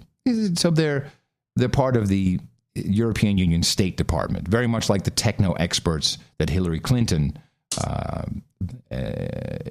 gave birth to during her reign at the State Department. All right, the actual website is eeas.europa.eu. Yes, you're right. Otherwise, you run into some real estate company. Sorry about that. Now, so that is the European Union, and that is well-funded. But there is another outfit, which is called the UN... hold on a second. The UN Foundation. So we have not to be confused with the United Nations. This is the UN Foundation, heavily funded mainly by Ted Turner's $1 billion gift. And so look at unfoundation.org. This is the board you want to be on. And here's what they've said. United Nations Foundation, created by billionaire Ted Turner, along with a branch of media giant Thomson Reuters, is starting to train a squadron. What's a squadron? How many in a squadron? You can look that up. A squadron of journalists and subsidized media content in 33 countries, including the U.S. and Britain. A squadron is 12 to 24. Well, there should be more if they've been in 33 countries. In an effort to popularize the bulky and sweeping UN-sponsored Sustainable Development Goals, prior to the global UN summit this September, where UN organizers hope they will be endorsed by world leaders. This is... Wow. Yes, this wow. is a good one. Now, listen... I'll give you a full 100 points for this. Listen to their promo reel. What kind of world do we want to live in? One where I'm a slave, please. A world of inequality, poverty, and pollution? Yay! Or a world of peace, prosperity, and opportunity for all? Yes. The choice is clear. The decision is ours. We can make a better world a reality, but we have to act now. The United Nations is where the world comes together to advance peace and progress. It's where all of us have a voice in the world we want. The United Nations Foundation connects people, ideas, and resources to support the UN's life-saving and life-changing work. Together, we are a powerful constituency for change. Together, our voices and our actions are helping create a world where children don't die from preventable diseases. A world where the rights and needs of girls and women are recognized. Yay! A world where we spark economic growth by rising to meet the challenge of climate change. Yay! And a world where a strong U.S.-UN relationship promotes global peace and security. Hell yeah. How could we be... We're making progress, but we can't stop now. No. Every community, every country, every person has a role to play. That's right. Join us in helping the UN build a better world. I continue to read about this journalist and media program. Quote, very often the problem of the United Nations is that the speech is long, full of acronyms, and the jargon is difficult to understand, says Monique Villa, head of the Thomson Reuters Foundation. Making the jargon of the UN understandable is quite important. Under the plan, Vilas Foundation, that's Thomson Reuters' nonprofit arm, so we're already a layer down, will carry out the training under contract from the UN Foundation. So they're taking money from Ted Turner to train journalists to communicate the message properly and simple to understand language. Journalists from Australia to Peru, from Britain to Zimbabwe, will be given 5-day training programs by instructors drawn largely from the ranks of former Reuters journalists. The material will encompass, among other things, how to better understand and explain UN opaque concepts of sustainability, with at least one section devoted to financial and economic concepts. Training sessions for the journalists, whose parent organizations are as of yet unnamed, are slated to run through August. U.S. training sessions will take place in New York and Los Angeles. Who will be given instructions and whose editorial platforms will be subsidized has not yet been announced. Overall subsidies are expected to range between $25,000 and $100,000 for each trainee for the subsidy. Nice. The subsidy approach of the UN Foundation, according to the officials, is not dissimilar to the funding that the Bill and Melinda Gates Foundation has provided for several years to The Guardian to help explain, AIDS, tuberculosis, malaria, etc. Charter schools. Yeah. Private prisons. Does anyone see the danger in all this? What could possibly go wrong? Tell me. It's all tied in together. That's why the global warming thing is so dangerous, because it's obviously just one of the keystones to whatever scheme is afoot to create that. This is all the elite thing again. Did you look at the board of the United Nations Foundation? Yeah. Oh no, not. Let's just review. Ted Turner, of course. Kathy Calvin. I don't know what, she doesn't ring a bell. But then you got to have a hottie. Her Majesty Queen Raina from Jordan. Get the hottie on board. Right below her, so to speak, Kofi Annan. Then let's see, Wang Ming, the Chinese representative. CEO of the Abril Group out of Brazil, Fabio. Mm-hmm. By the way, Abril is the biggest publisher in South America. There you go. This is the collusion with the media right in front of us. Right in front. Paying for it. Paying to train. Emma Rothschild. Well, hello. The Jews are involved somewhere, John. Andrew Young. There's an interesting cross-section of people. Muhammad Yunus from Bangladesh. Let's see who's on climate and energy. Bankers. Yeah, oh yeah. This is a good group. This is a great drinking club. Yeah. And Ted Turner knows this business. He knows news. He knows how to make news. How to put together a news organization. Exactly, how to put together a news organization. So we need to keep our eye on the United Nations Foundation. We're doomed. Well, there's that. To the gate, to the gate, to the climate gate. And they will inundate us with the same. This is all part of the, mind control experiment. They will be out there saying what they were taught to say, and they'll unknowingly, most of them, there's, oh, yeah, okay. It reminds me of this clip. Let's play this.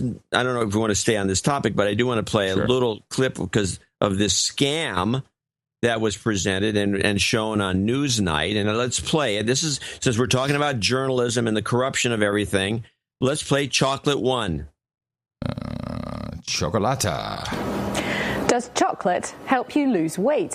You might have read reports recently of some German research claiming that it can. Very sadly, it was all a hoax. The deliberately flawed study was designed to show how easily the media will swallow bad science. Here's Evan Davis. Science journalist John Bohannon made up a false identity, Johannes Bohannon PhD.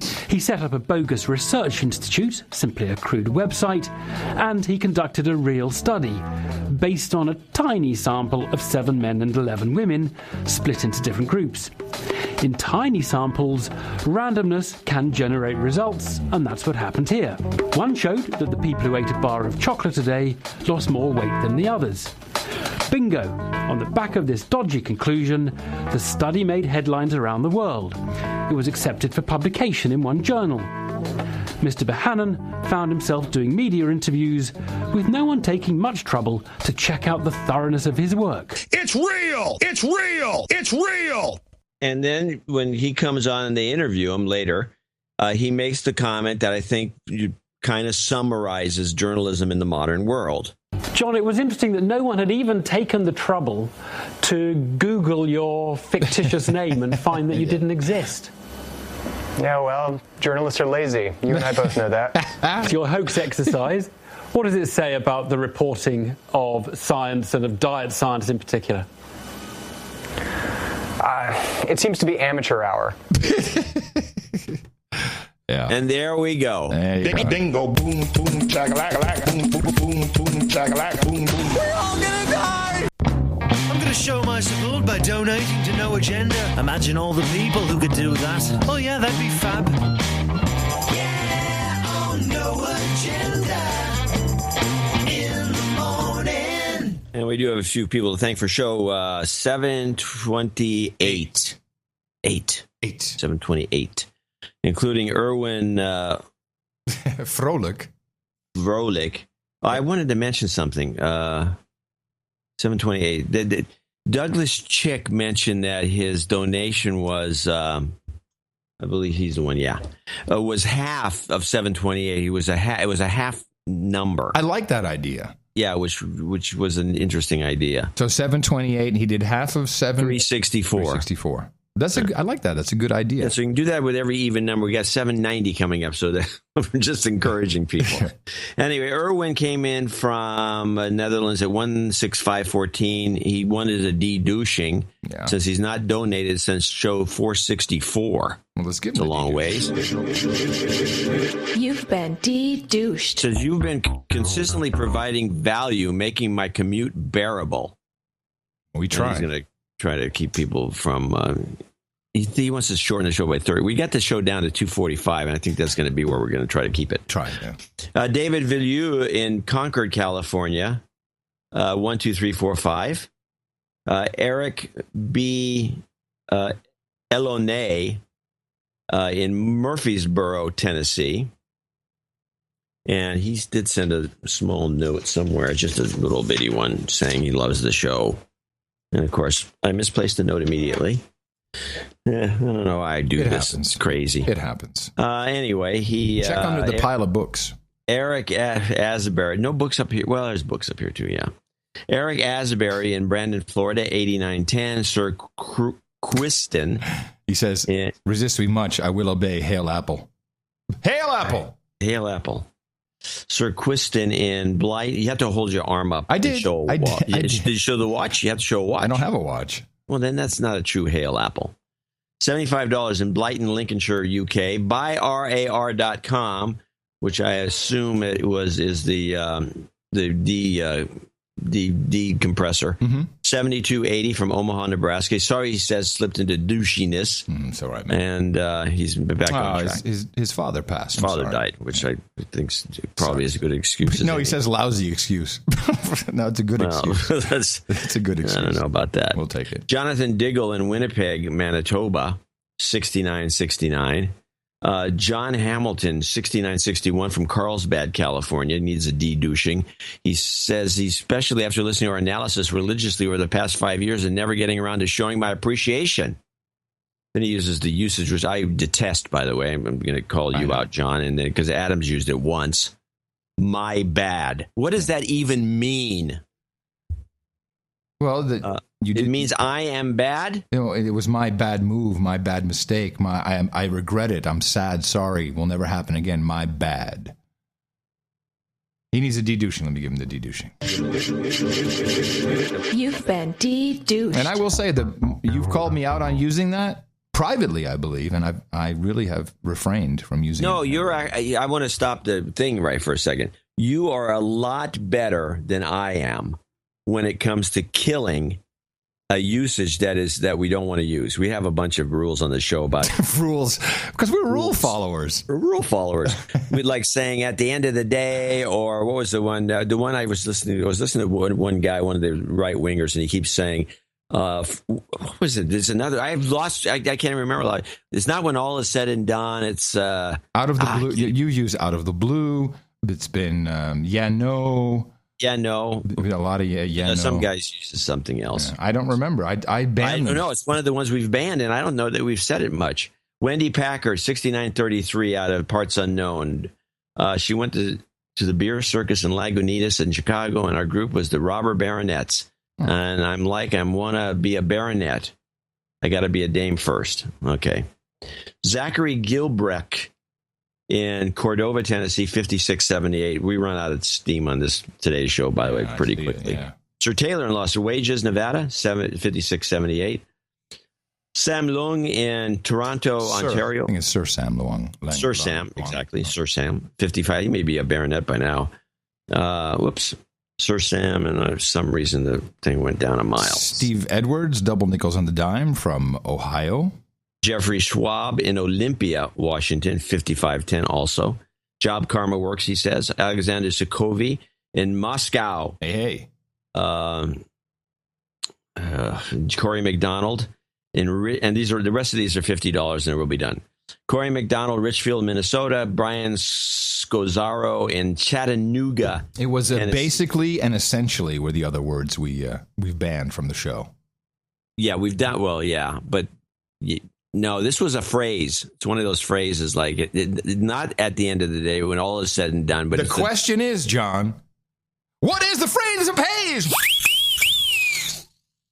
Onward with the $50 donors. Brian Matthews and, by the way, Chattanooga, Tennessee just beat out Port Angeles, Washington in Outside Magazine voting.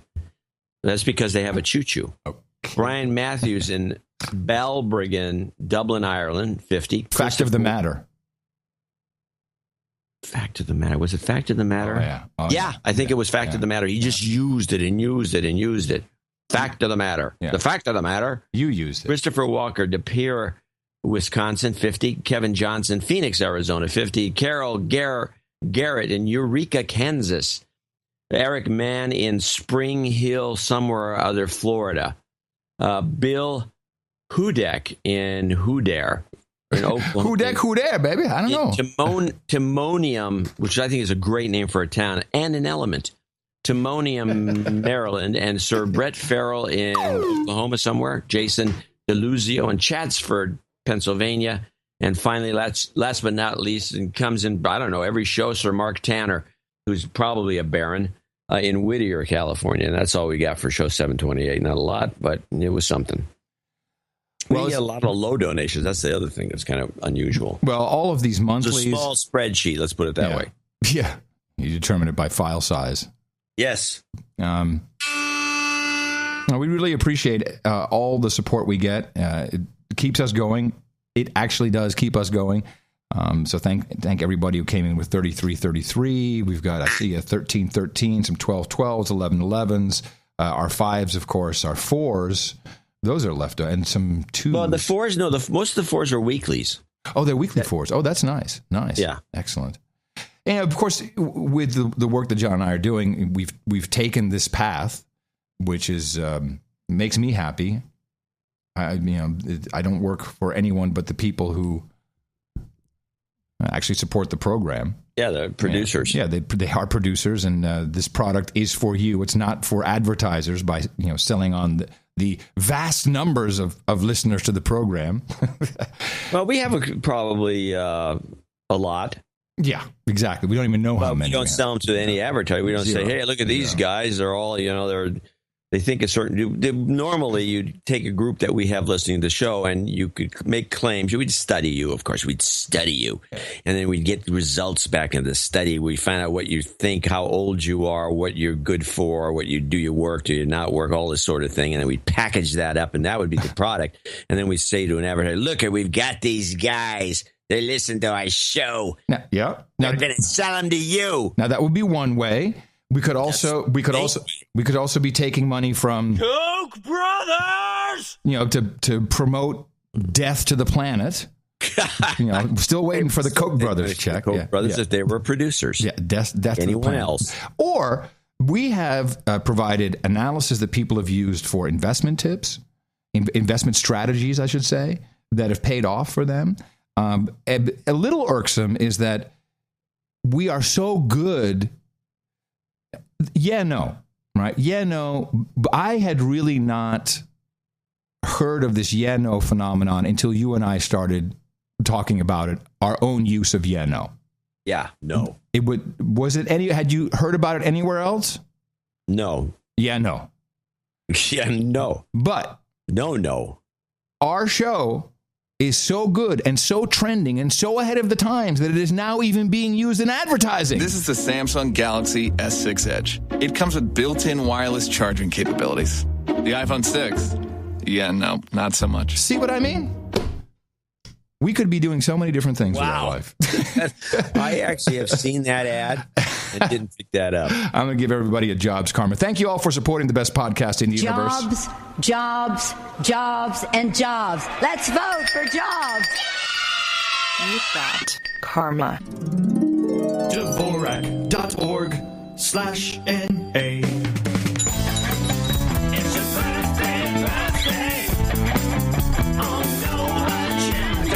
Very short list today. As far as I can tell, we only have one. John Hamilton will turn 54 on June 9th. We say happy birthday to you from all your friends here at the best podcast in the universe. It's your birthday, yeah. Two barons we welcome today. Sir Mark Workman becomes the Baron of Galt's Gulch, and Sir Brad Daugherty becomes Baron of the Jersey Shore. And we welcome both of them to the peerage map, itm.im/peerage, and we'd like to invite Jeremy Cooper and Ken Gross up to the stage. Just be careful of my blade. John, yours? Yeah, no. Jeremy Cooper and Ken Gross, both of you have contributed to the best podcast in the universe, about $1,000 or more. We are happy to bring you into the table of the knights and the dames of the Notre Agenda Round Table. I hereby pronounce the KD, Sir Cooper, Black Knight Sir Cooper, and Sir Ken of Pennsyltucky.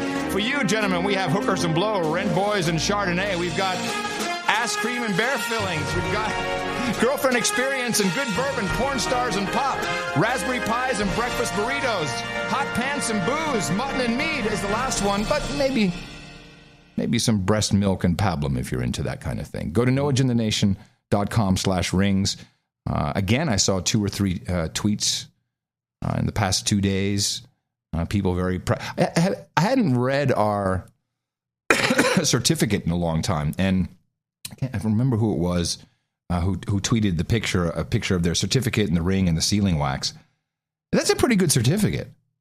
Oh, yeah. It gives you a lot of power. Eric enjoys it. We hand over a lot of power. So he's the scribe. He's the official scribe. Does he do that by hand? Does he do that with a... You think he does it by hand? I don't know. He's got a really cool font that he uses. Oh. But it's good. It was Mathieu Haley. Who, it's very cool. Yeah. You know, Pennsylvania does not touch Kentucky, so Pennsyltucky would be West Virginia. Well, that's maybe what he meant.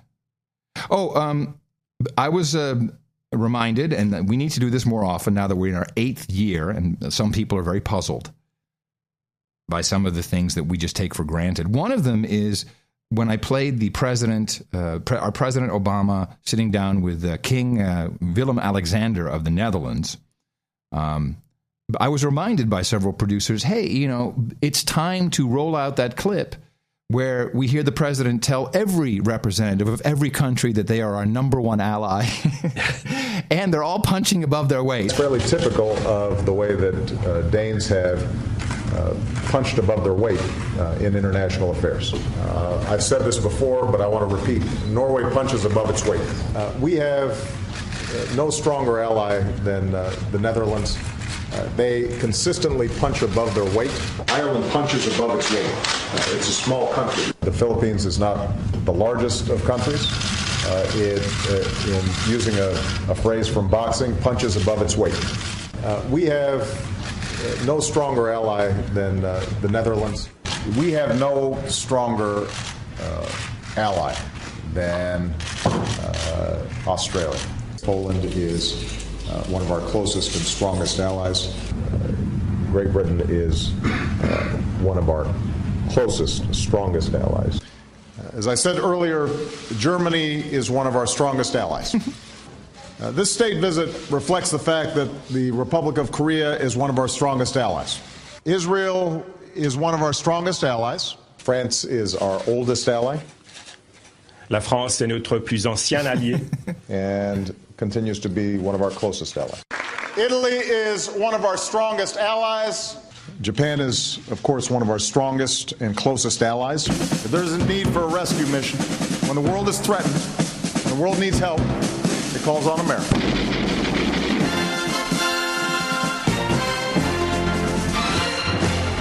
And that's the story. You know, we're big Indian givers is what we are. Which brings us to another international story. An incident? USA beats Netherlands. Yes, this was interesting. Family of networks going full throttle with women's soccer as the World Cup commences this weekend in Canada. Meanwhile, the U.S. men played a friendly today in the Netherlands, and what a game it was. Down 3-1, second half. They tie it at 3, and then in the 90th minute, Michael Bradley to Jordan Morris, who plays at Stanford, to Bobby Wood. Bobby Wood! It borders on the unbelievable. It is unbelievable. They scored 4 to win the game. Down 3-1, they win 4-3. The U.S. a nice victory. First ever win against the Netherlands. Yeah, the Netherlands, they're good. Yes, they are. Oh, yeah. 6th in the world. Thanks. Yes. Thank you, Scott. They're good. Christina was there with Juan. Juan came over. That's what I was going to say. I was going to say, oh, we beat Netherlands. Who cares? Why is this on the news? It was not even a real game. It was an exhibition game. It was sold out. Who cares? Who cares? Well, this is because it's part of your mind control experiment. It's just to get us all so we're thinking like Europeans, so we can have one world government, one world sport. They've already caved, and now they want us to be in on this. And of course, the great international game, which you can use to manipulate the public, is soccer. Because you can have countries playing countries if they have a dispute. You can take it out on the field. Well, it's either that or the Eurovision Song Contest. They can take it out in song. Yeah. Oh, look, our European Song Contest, Eurovision, have Australian. It's Eurovision. We've been through this. It's not European. It's Eurovision. Japan can be a member of Eurovision. Well, I say, say what? That's what I said. In Eurovision, our dude wears a dress better than your dude. I mean, this is where the world is going. Now, police state. United Nations of Gitmo Police State, Jade Helm 15 has kicked off, but it is not kicked off in Texas. It's a number of states, which I don't think a lot of people knew. It goes up to Ohio, and there's like 4 or 5 different states that are now going to be part of this large exercise, and it really is the largesse of the exercise that is interesting. And I did see a Black Hawk hovering over downtown Austin yesterday in what is truly a whisper mode. It's a reduction in blade flap and energy from the engines. I think it might even be labeled whisper mode in the helicopter, believe it or not.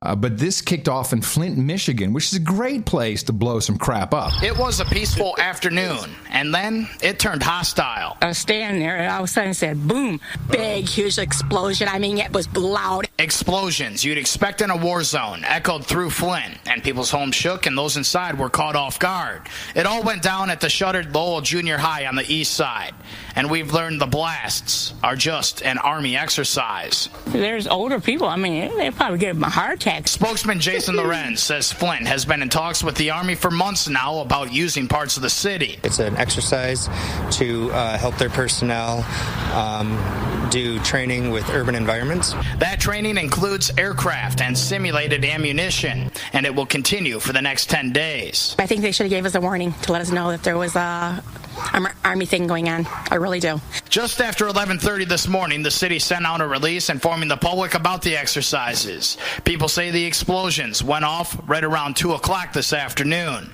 What gives?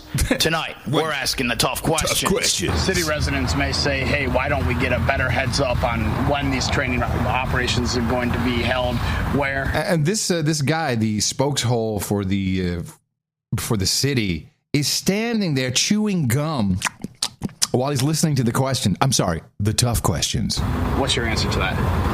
Well, obviously, I can't speak for the Army on that, but we try to give people a heads up when we can. We can't go into too much detail. We don't want people just coming to these things and sightseeing. So we have to be careful with it, and we obviously have to respect the Army's wishes. He says for the safety. Oh, we have to respect the Army's wishes. Yes, sir. Yes, sir. Hail Apple. Of residents and the military. They're trying to keep things under wraps. Under wraps. Now, the city plans to have point police officers in the areas where they will train to make sure that residents know exactly what's going on. And in the release sent out today, the Army says that doing this type of training will give their personnel an upper hand when they have to go into urban combat. Nice. But they will be wearing armbands. Not in this report, but in the written reports. No photos, no video of the personnel training for fear that ISIS will go after them. It's crazy. Woo! Then we have this is great from Denver. There was a shoplifter. What ISIS? ISIS in America. Don't you listen to Pamela Geller? They're here. They're going to chop off your head next. In Denver, there was a shoplifter, and he ran. I have the clip. Well, it's a clip showdown. It's a clip off. Yes, a shoplifter. I have a 44-second clip. It was actually in Greenwood, a village, this little place, it's a suburb. And if you look at the picture of the chief of police, the guy looks like an idiot. A-hole. No, he looks like a hyped up, looks like an a-hole. Roided out a-hole, yeah. Yeah, he's a total a-hole. Which is not typical for all And so police. they got a bunch of gear from the government, so they decided to use it on some guy's house to just literally destroy the house trying to get some... With a tank, yes, I got the tank. But play your clip. Well, I don't know. Should we play them both at the same time? Simultaneously. The Greenwood Village home looks like something out of a war zone. It's now off limits, and you can see why. There are gaping holes on the front, on the sides, even in the back of the house on South Alton Street. The homeowner's mad at police for this. That's kind of interesting, actually. Yeah. So now should be mad too. Now that house is where a 20-hour standoff took place between a man with a gun who busted in, wanted for shoplifting, and a police force led by Greenwood Village PD. The house is now condemned, and the homeowner calling police thugs. Wow, it even goes to the same soundbite. You can go online, look at the Osama bin Laden compound. Oh, wait a minute. Yours wins. I heard Osama bin Laden. Hold on. Who busted in, wanted for shoplifting, and a police force led by Greenwood Village PD. The house is now condemned, and the homeowner calling police thugs. If you go online, look at the Osama bin Laden compound, I would say that, this may even look a little worse. Leo Lett can't believe what's happened to his house. This is an abomination. This is an atrocity. Together, we walk around the home he bought and rented out to his son's family. This was a bathroom. This was a master bedroom. This was a kitchen. A little boy's artwork and just about all their belongings visible for all to see. Damaged by police firing from the outside, trying to get the man out. Inside, it's still a crime scene. You have a whole life worth of memories in there, okay?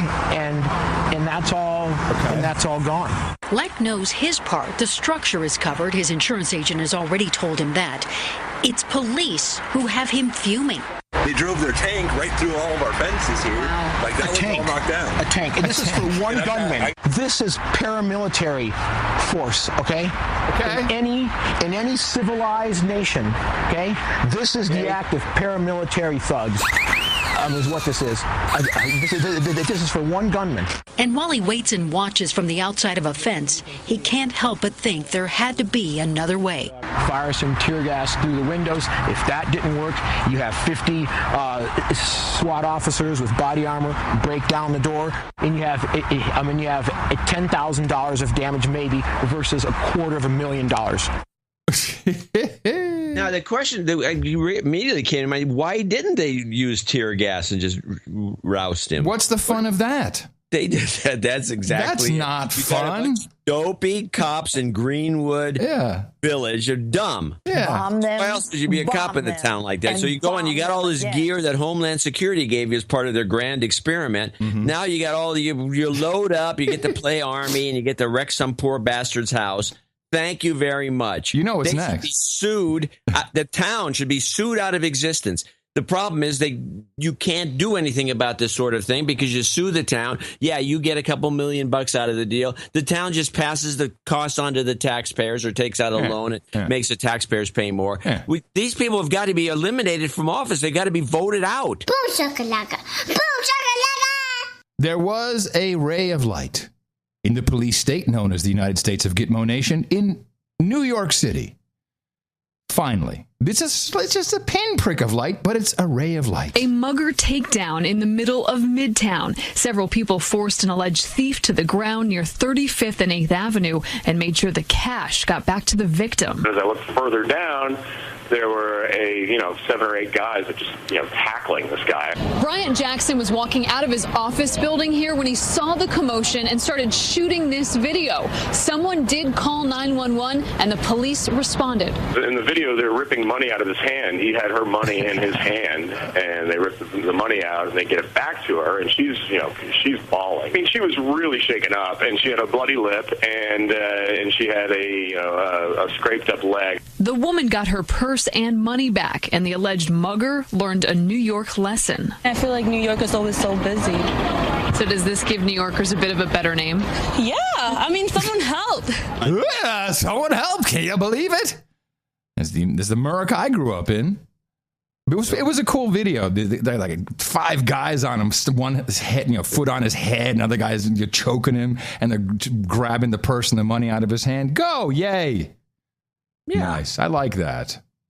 I like it. Like all the attempted bombings of airplanes by guys with shoe bombs in their vests. It's all the public. The public who stops it. Exactly. These guys, these officials don't do anything.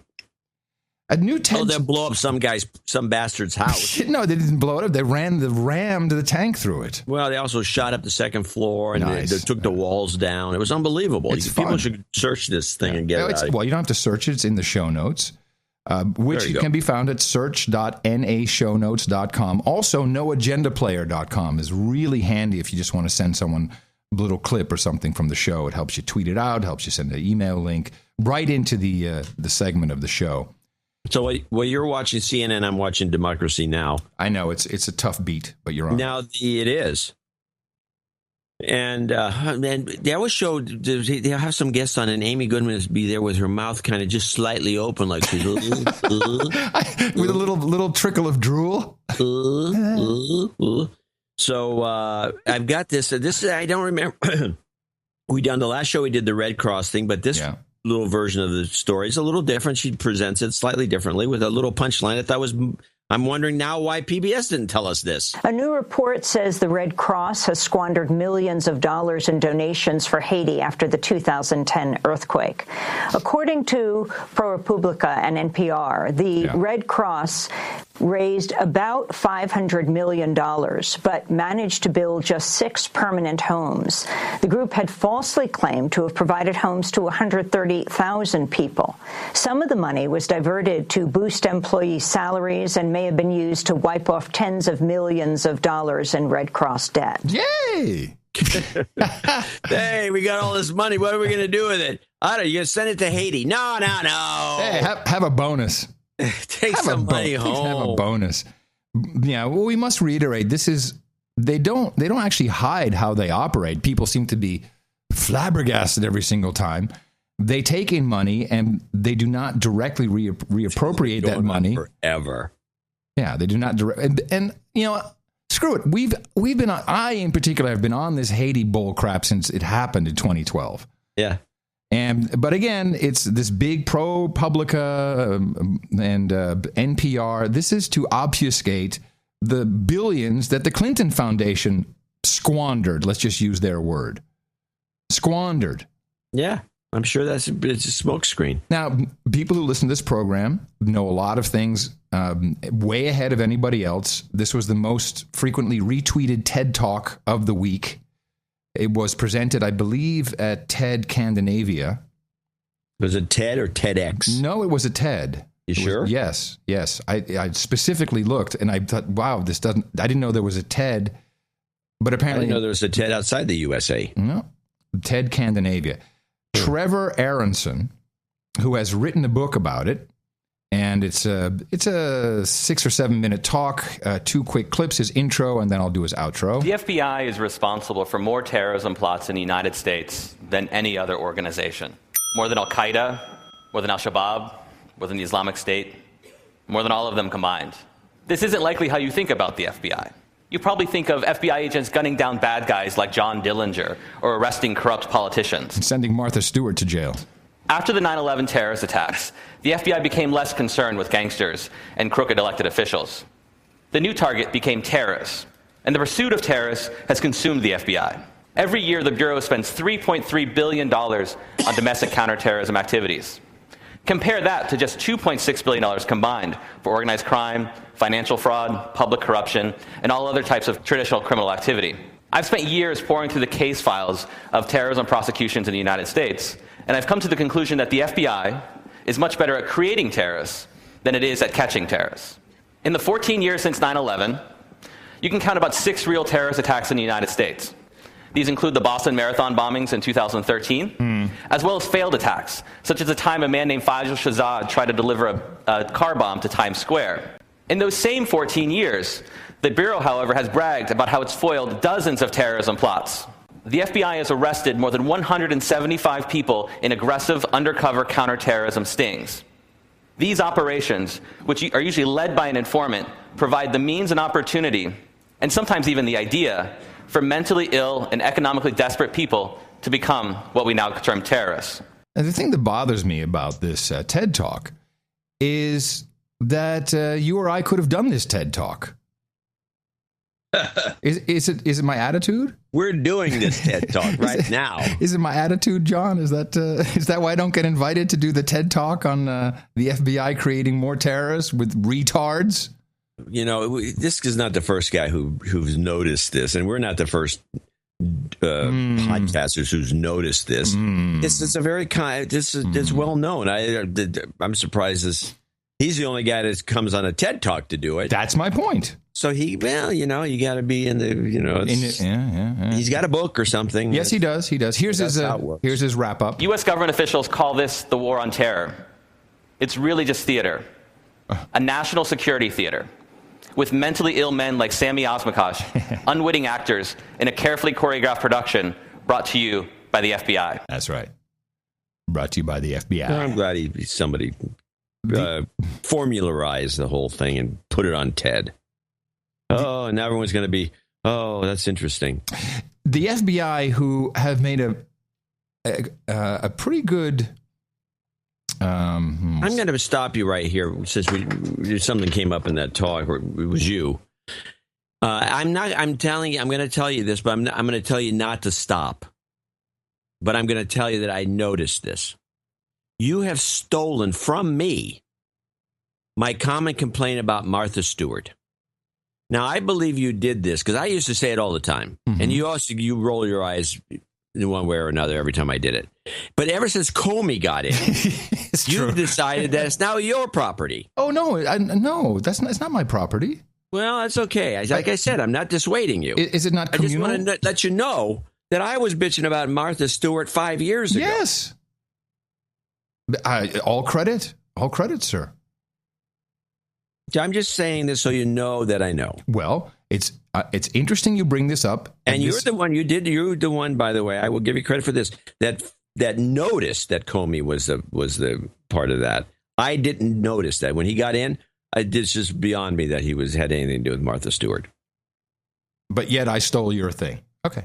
No, you stole the line. Oh, well, I'm sorry. That's okay. It's fine. John. I give you the line freely for yours to use as you wish, which is a very common thing that people will do. Every once in a while, somebody says something cute, and I say, "Can I have that? Can I use that in a column? Can I have it?" And they usually say, "Yes, you can have it. Now it's yours." Comedians do this too. Yeah, I was about to say all comedians steal from each other. So well, they don't steal. They many times give each other the joke. Okay, it's yours to have. Is it not? You never asked me for it. That's the problem. I give it to you freely. Okay, but you never requested it. I was hoping you would. I've been very hurt by this. Yeah, no. Well, I will bring something up, and I request your permission to speak about Sarbanes-Oxley. Okay. Do I have permission to talk about Sarbanes-Oxley? No, you have. That was never a one-line. Sarbanes-Oxley was your thing. It was. I used to harp on it. But I stopped it. So it's like, it's like... Well, Sarbanes-Oxley is being used by the FBI to convict terrorists. Yes. So the guy who was a friend of the Boston bomber, Matanov is his last name. I think he called the FBI when he noticed, that they were looking for the brothers, and he said, "Hey, man, I had dinner with them." He's 2 trying days to ago. be helpful, apparently. Yeah, he was trying to be helpful, but now remember, it's not Binney, but the other guy that was one of the CIA whistleblowers early on about the torture program. It wasn't Binney; it was another one of them, and he came out. We had the clip. The guy is finally released from all this misery. He's the guy who had the gun pointed in his face while he was taking a shower. Mm-hmm. He says, "Do not talk to the FBI." Yeah. So Matanov has been charged for destroying records under the Sarbanes-Oxley Act, which sounds crazy, but this is happening all the time. Apparently, they figured out a way. If you know that that government officials or law enforcement officials are looking for digital information, records, and you knowingly destroy them, and I'll tell you what he did in a moment, then under this rather broad interpretation of Sarbanes-Oxley, you can be sent. This guy's going to jail for 30 months, and you know what he did? You know what his crime was? What records he destroyed? No. His browser history. What? Yes, sir. Well, I'm not a officer. You don't have to call me sir. Well, I have to ask you permission for everything else. No. Just the one thing. So he entered into a plea agreement because he faced up to 20 years. What? You're kidding me. No. Supreme Court has not answered this pressing question of how broadly federal prosecutors are allowed to use Sarbanes-Oxley in the digital age. But yes, for clearing your browser history, which he did, to remove evidence of videos that they had looked at, the three of them, that was one count in his indictment. He also threw Sarnev's backpack full of fireworks into a dumpster, which is also destroying evidence. But the browser history thing is new. Huh. Mm-hmm. So Sarbanes-Oxley is your beat. Well, I guess I'll have to get back on it. Yeah. Get back on the beat. I feel bad now. I feel like I'm a thief. Yeah, well, this is why I prefaced it with that. What I was about to say was, I didn't want to discourage you in any way. You're a strange. Play this clip. Here's John C. Dvorak. You're a strange man. Okay, you're a strange. There you go. But here's a clip. Now, this has got a question. This is like an Ask Adam. Just one more thing I want to say. Did any of the bankers who have been involved in Sarbanes-Oxley? Yeah, like laundering money, rigging LIBOR. Oh, we might want to mention that both the co-CEOs of Deutsche Bank resigned.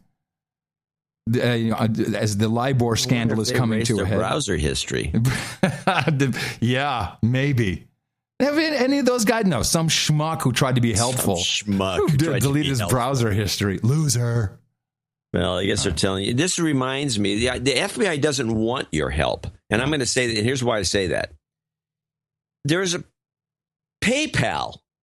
This would have been in tech news earlier. PayPal.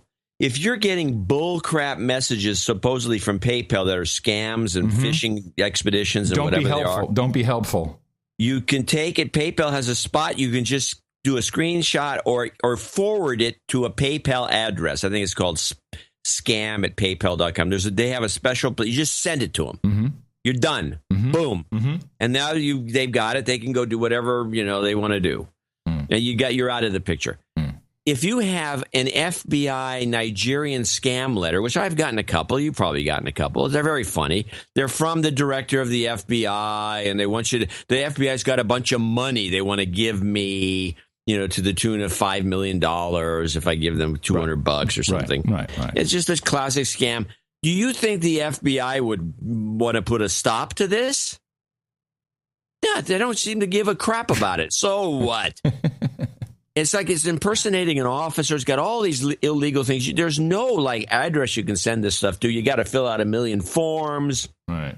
They got to call you. They don't want your help. That's all I can say. Never talk to the FBI.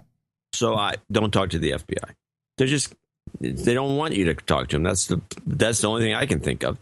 Now here, I'm asking you a question about this. This is the new Snowden docs. Play this. Oh, yes. Okay.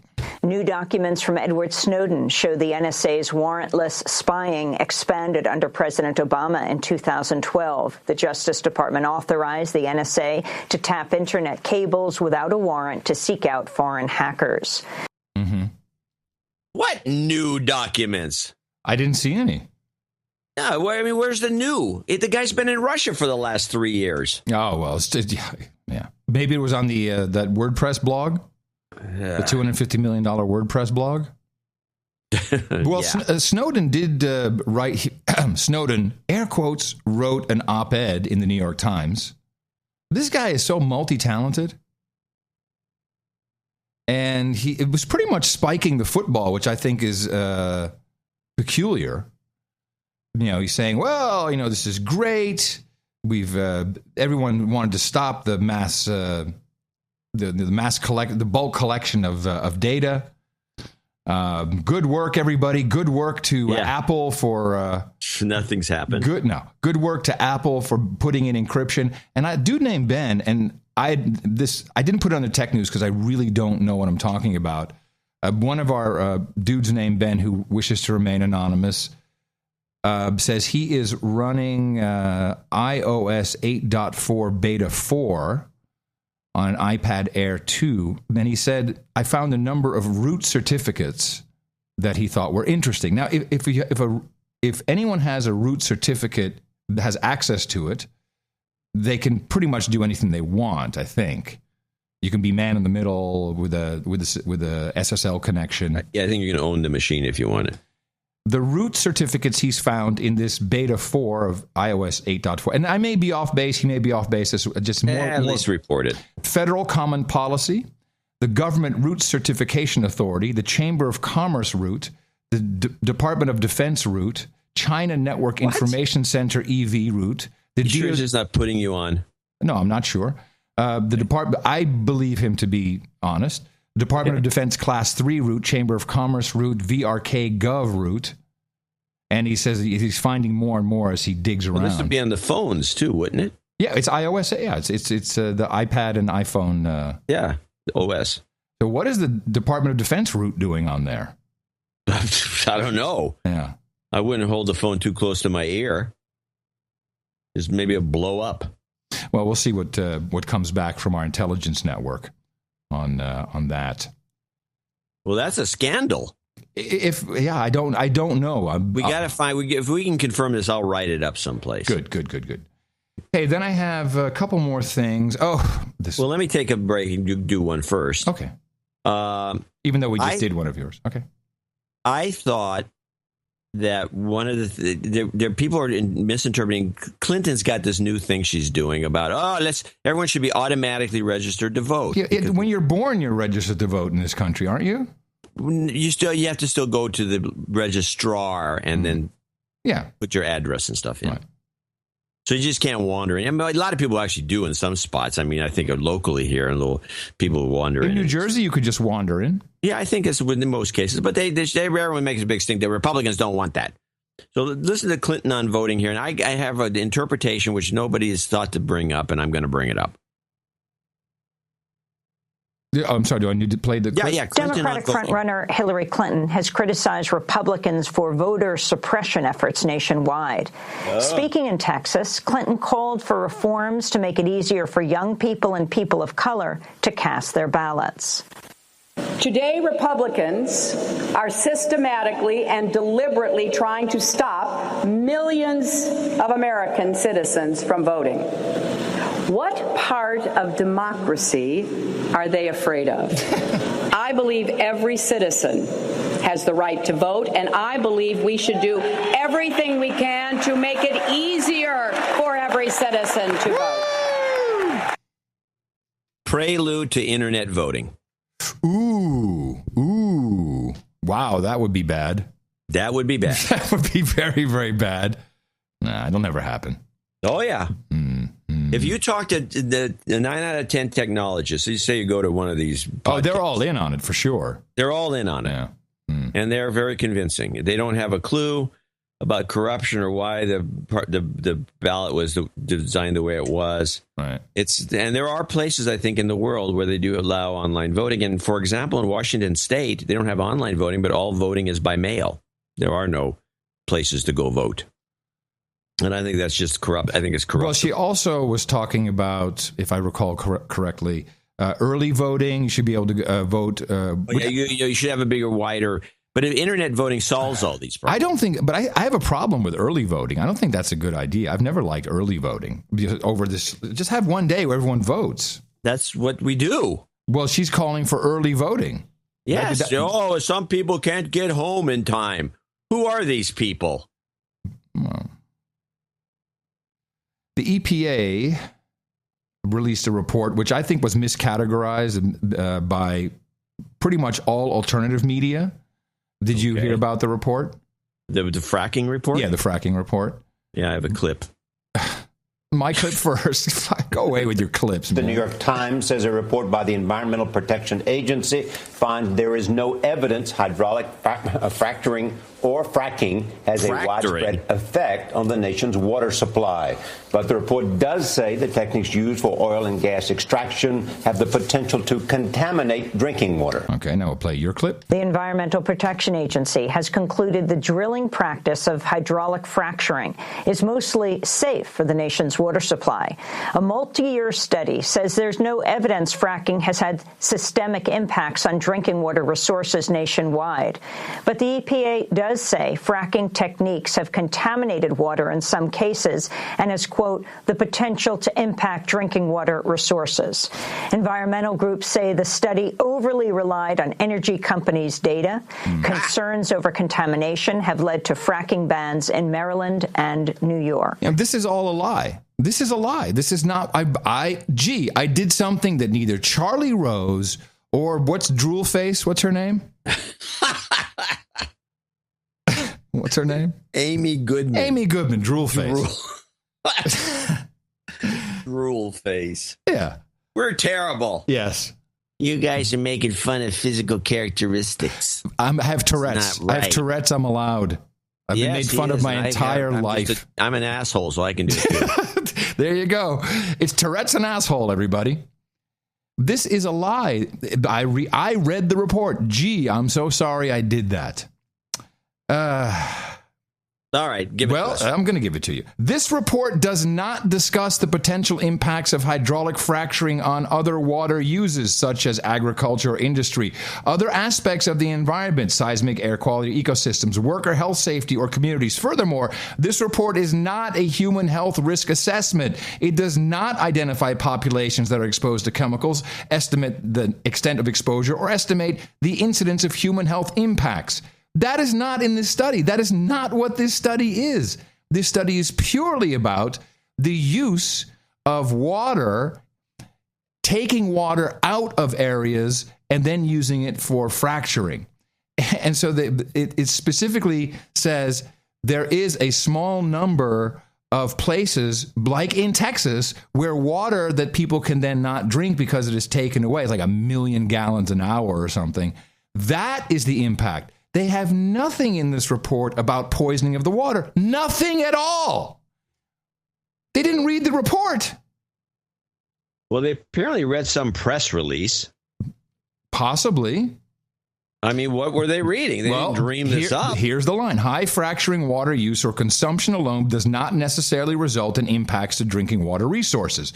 Rather, impacts result from the combination of water use or consumption and water availability at local scales. They misinterpreted it then. Well, this is democracy now. Drool face. Well, that was Charlie Rose, CBS. He owns the place. Yes. He works day and night, that guy. So we all know that people can light their sinks on fire because of fracking, but that's not the point. That is not what the report says. I'm just stunned. That turns out to be something of misleading. There are parts of the country where it's always been possible to light your sinks on fire. I know. The way I understand it is it's the gas traveling along with the water that can, a little bubble can pop in. It's not necessarily that your water is completely contaminated, but gas is moving along with the water. None of it's really great. But fracking has been going on since the 50s. This is not new. The thing that's annoying is they won't tell us about the over 1,000 chemicals they're using. That's the annoying part. Even though the EPA... I've always been convinced that the whole thing is a scam to ditch toxic chemicals into under the... Yes. Push away. You got a bunch of toxic chemicals. There's a bunch of dumps that take toxic chemicals. Well, that's why fluoride is in our water. We produce a lot of toxic chemicals in this country. And what are you going to do with them? You can't throw them in the dump. You can't do this. You can't do that. Mix them in as a secret ingredient in the fracking in process. Our special secret sauce. And then pump it under there and just blow out some oil, some gas while you're at it. Yum. And leave it down there, and you're done. You got it done. Yeah. Yeah. That's what I've always. It's the only thing that makes sense to me. But isn't that why would they keep it a secret? Yeah, well, isn't that one of the main theories about fluoride in the water? Is it's a byproduct of aluminum production? I've heard that it's a byproduct of something. Yeah, so I'm all in on that. I think that's right. All right. Okay, what I have left, I have a couple things. I have Bloomberg interviewed Russian Foreign Minister Lavrov, who I like because his English is it's good. It's high English, but he pronounces it with a funny Russian accent. So sometimes just kind of funny things. Would you like to hear a sequence of Lavrov with Bloomberg? I love to. Okay. First, we'll talk about the economic sanctions that. Now, this is still warfare that we, the United States, are committing against Russia. When you put economic sanctions on a country so they can't move, and Russia now just announcing they are evaluating the possibility of issuing Russian debt in Chinese yuan, which would be interesting. It may not have a huge impact, but it's a start. And of course, this on the heels of the IMF still not allowing the Chinese currency into the SDR basket, even though all other countries in IMF want it. This is the 2010 reforms that Fifi Lagarde keeps talking about that we have not ratified because the United States doesn't want China in the basket. So now Russia is evaluating creating their debt in Chinese currency. And that is part of the strategy here is Lavrov talking about what the sanctions have done and how they're handling them. Economic sanctions against Russia, the prevailing view is that the European Union will extend them when they meet to decide this issue. Do you see any chance of that not happening? We are not thinking about this. We are concentrating on how we must use this circumstance to diversify our economy, and we are basically thinking of working in this regime for a very long period of time, knowing how the American sanctions work. Remember Jackson Vanik? They were introduced for one reason and they were kept for 3 decades, I believe, after this reason disappeared. So define very long time for me. How long do you think these sanctions will be around? We're not thinking about this. We are concentrating. Well, you are, because you just compared it to Jackson Vanik. No. I said we learned from Jackson Vanik that this could be for decades. So we just concentrate on restructuring our economy and living in the circumstance when we have more partners from Latin America, from Asia, than we have from Europe and from the West. Yeah, and so they're proving that by issuing their debt or supposedly issuing their debt in Chinese yuan. And I like that. Like we say, hey, we know you guys. You put the Jackson Vanik sanctions in place, which disallowed a number of Russians traveling to the United States, and you left it there for 30 years. So we know that this shit will not come off. We're no fools. Next, FIFA. What is the conventional thinking that Putin immediately stood up and said, this is to screw us? Right? We said it first on the No Agenda show. Well, here's what actually was said. Let me ask you about FIFA. The Russian president has said that the accusations that we've heard against FIFA are really aimed at taking down Sepp Blatter as president of FIFA and derailing Russia's hosting of the World Cup in 2018. Is that what you think this is about? Is this about targeting Russia? He said slightly different thing. He said that he cannot speak on the substance of the accusations. Yeah. Things might happen, but the timing of the action undertaken in Switzerland, bribery and this corruption. was yes. Yeah. He said he couldn't know, about these accusations and whether they are true or not. It's up to the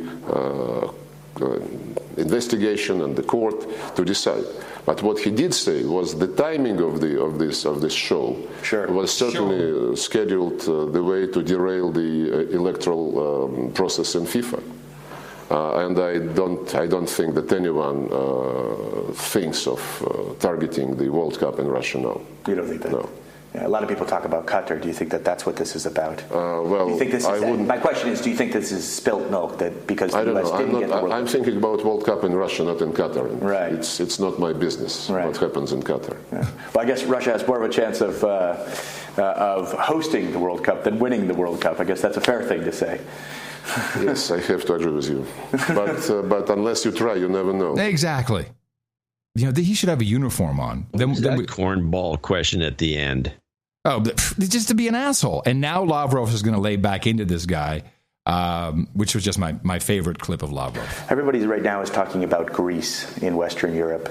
Right. Is it an issue for Russia? What's happening in Greece right now? Well, Greeks are a very long-standing spiritual, cultural, historical friend of Russia. We got our religion, Orthodox Christianity, from Byzantium. And 1,000 years later, by the way, we recognized the modern Greek state.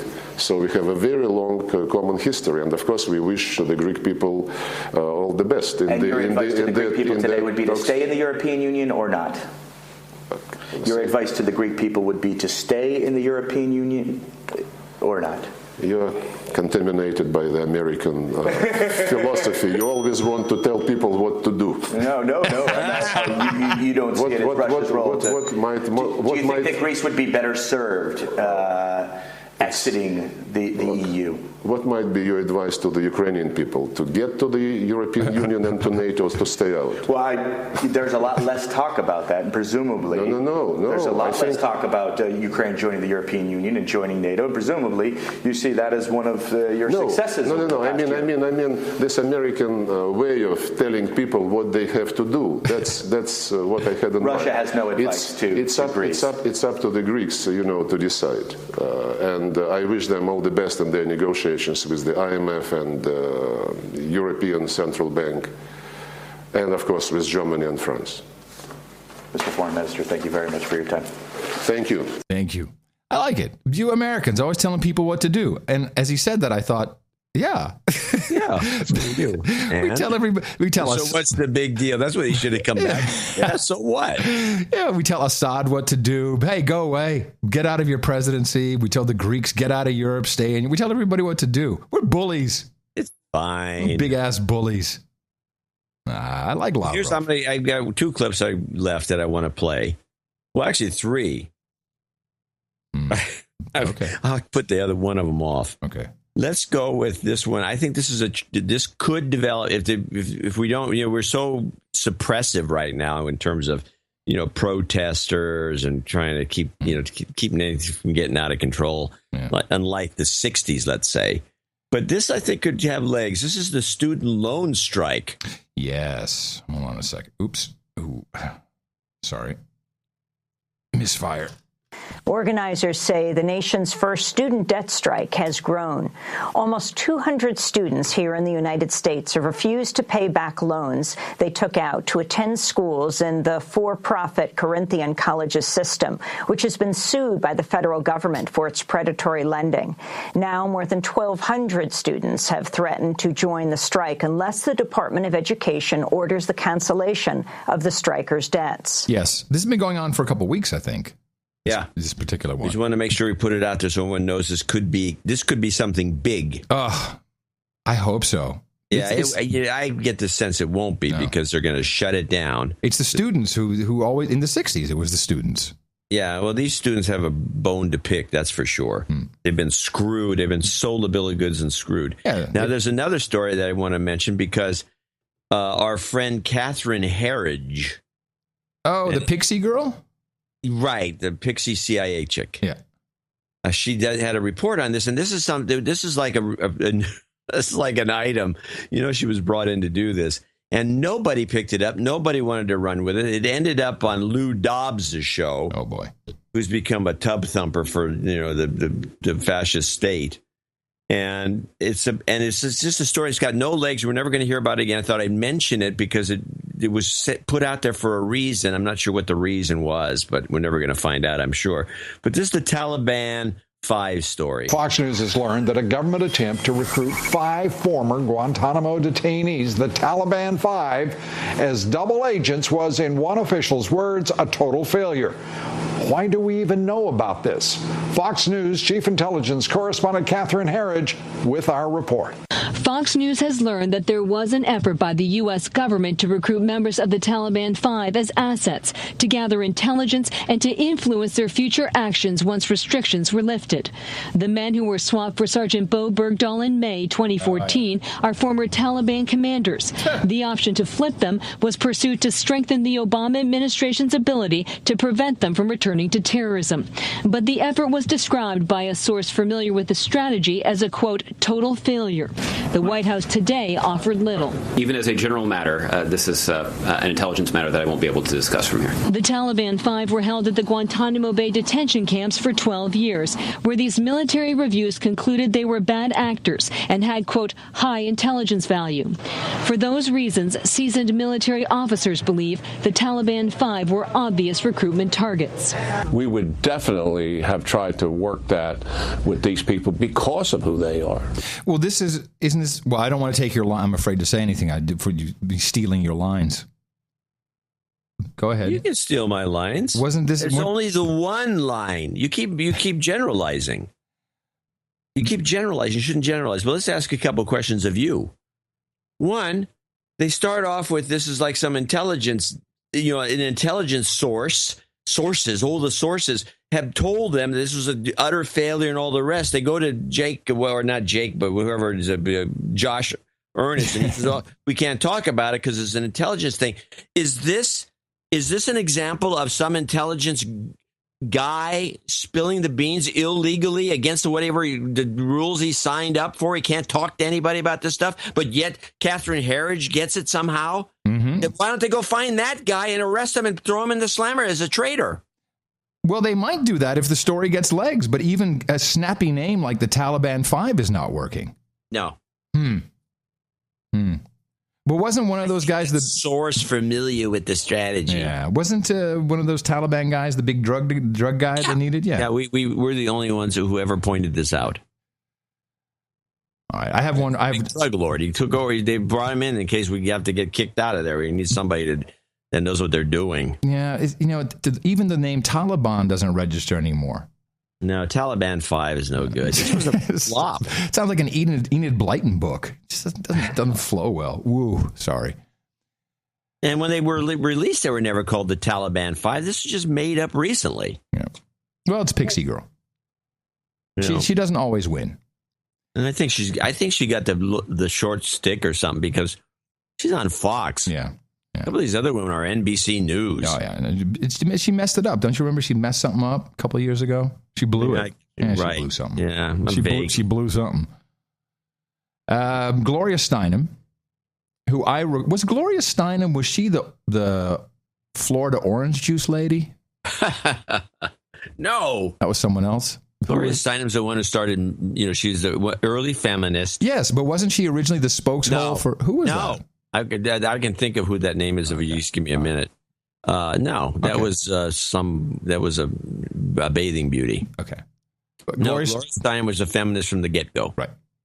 Well, there were feminist awards given out recently, and I do not know who they chose as their public relations company to come up with a strategy for feminism and to all things women.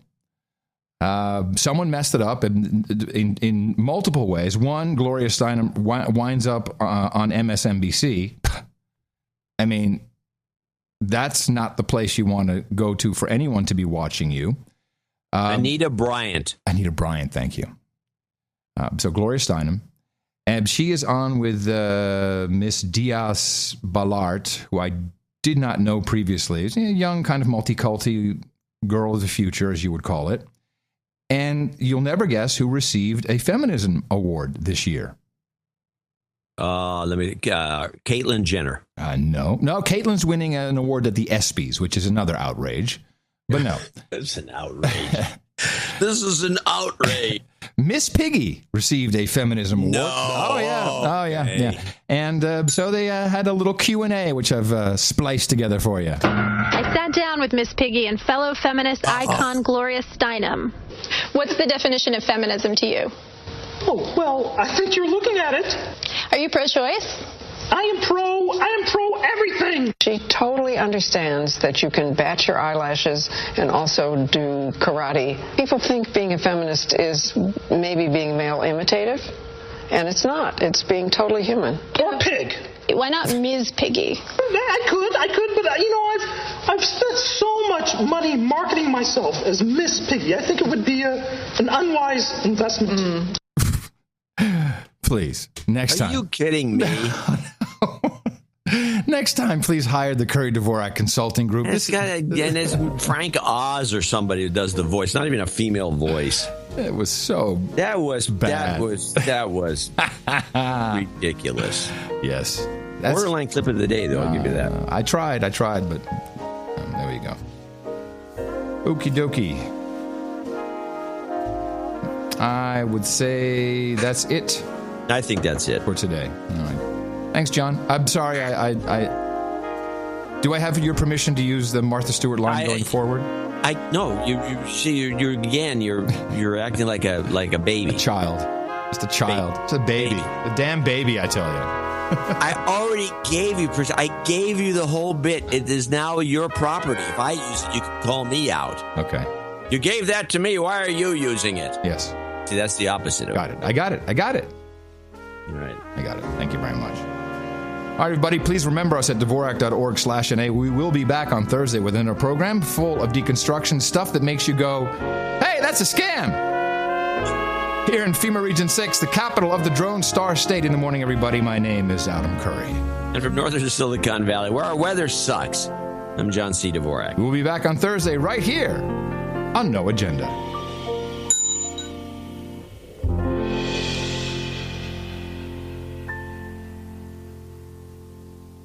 All right, judge number one, Manny Pacquiao, your question, please. If you were given 30 seconds to deliver a message to a global terrorist, what would you say? We need to kill them. We need to kill them. Are we morons? We need to bomb them, and bomb them again. Thank you, USA. We'll send you back over there. Yes, the beaches are back open. Woohoo! Blah, blah, blah, blah, yeah.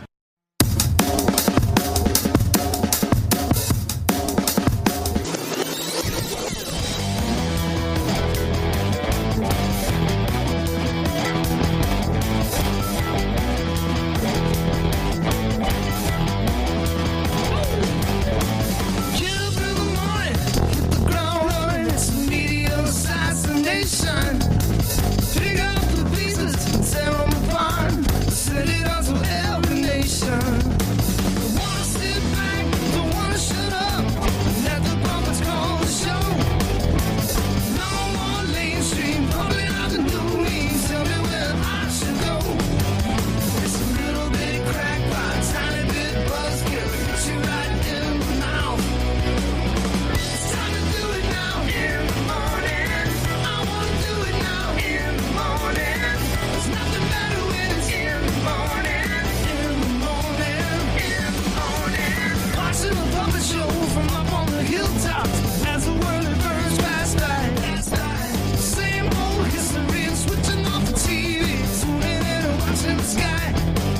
It's a little bit cracked by a tiny bit buzzkill. Hit you right in the mouth. It's time to do it now. In the morning, I wanna do it now. In the morning, there's nothing better when it's in the morning. In the morning, in the morning, it's time to do it now. In the morning, I wanna do it now. In the morning, there's nothing better when it's in the morning. In the morning, in the morning.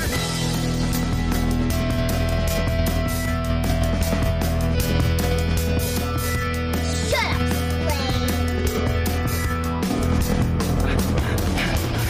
It's time to do it now. In the morning, I wanna do it now. In the morning, there's nothing better when it's in the morning. In the morning, in the morning, I wanna do it now. In the morning, there's nothing to it now. In the morning, I got no agenda. In the morning, in the morning, in the morning.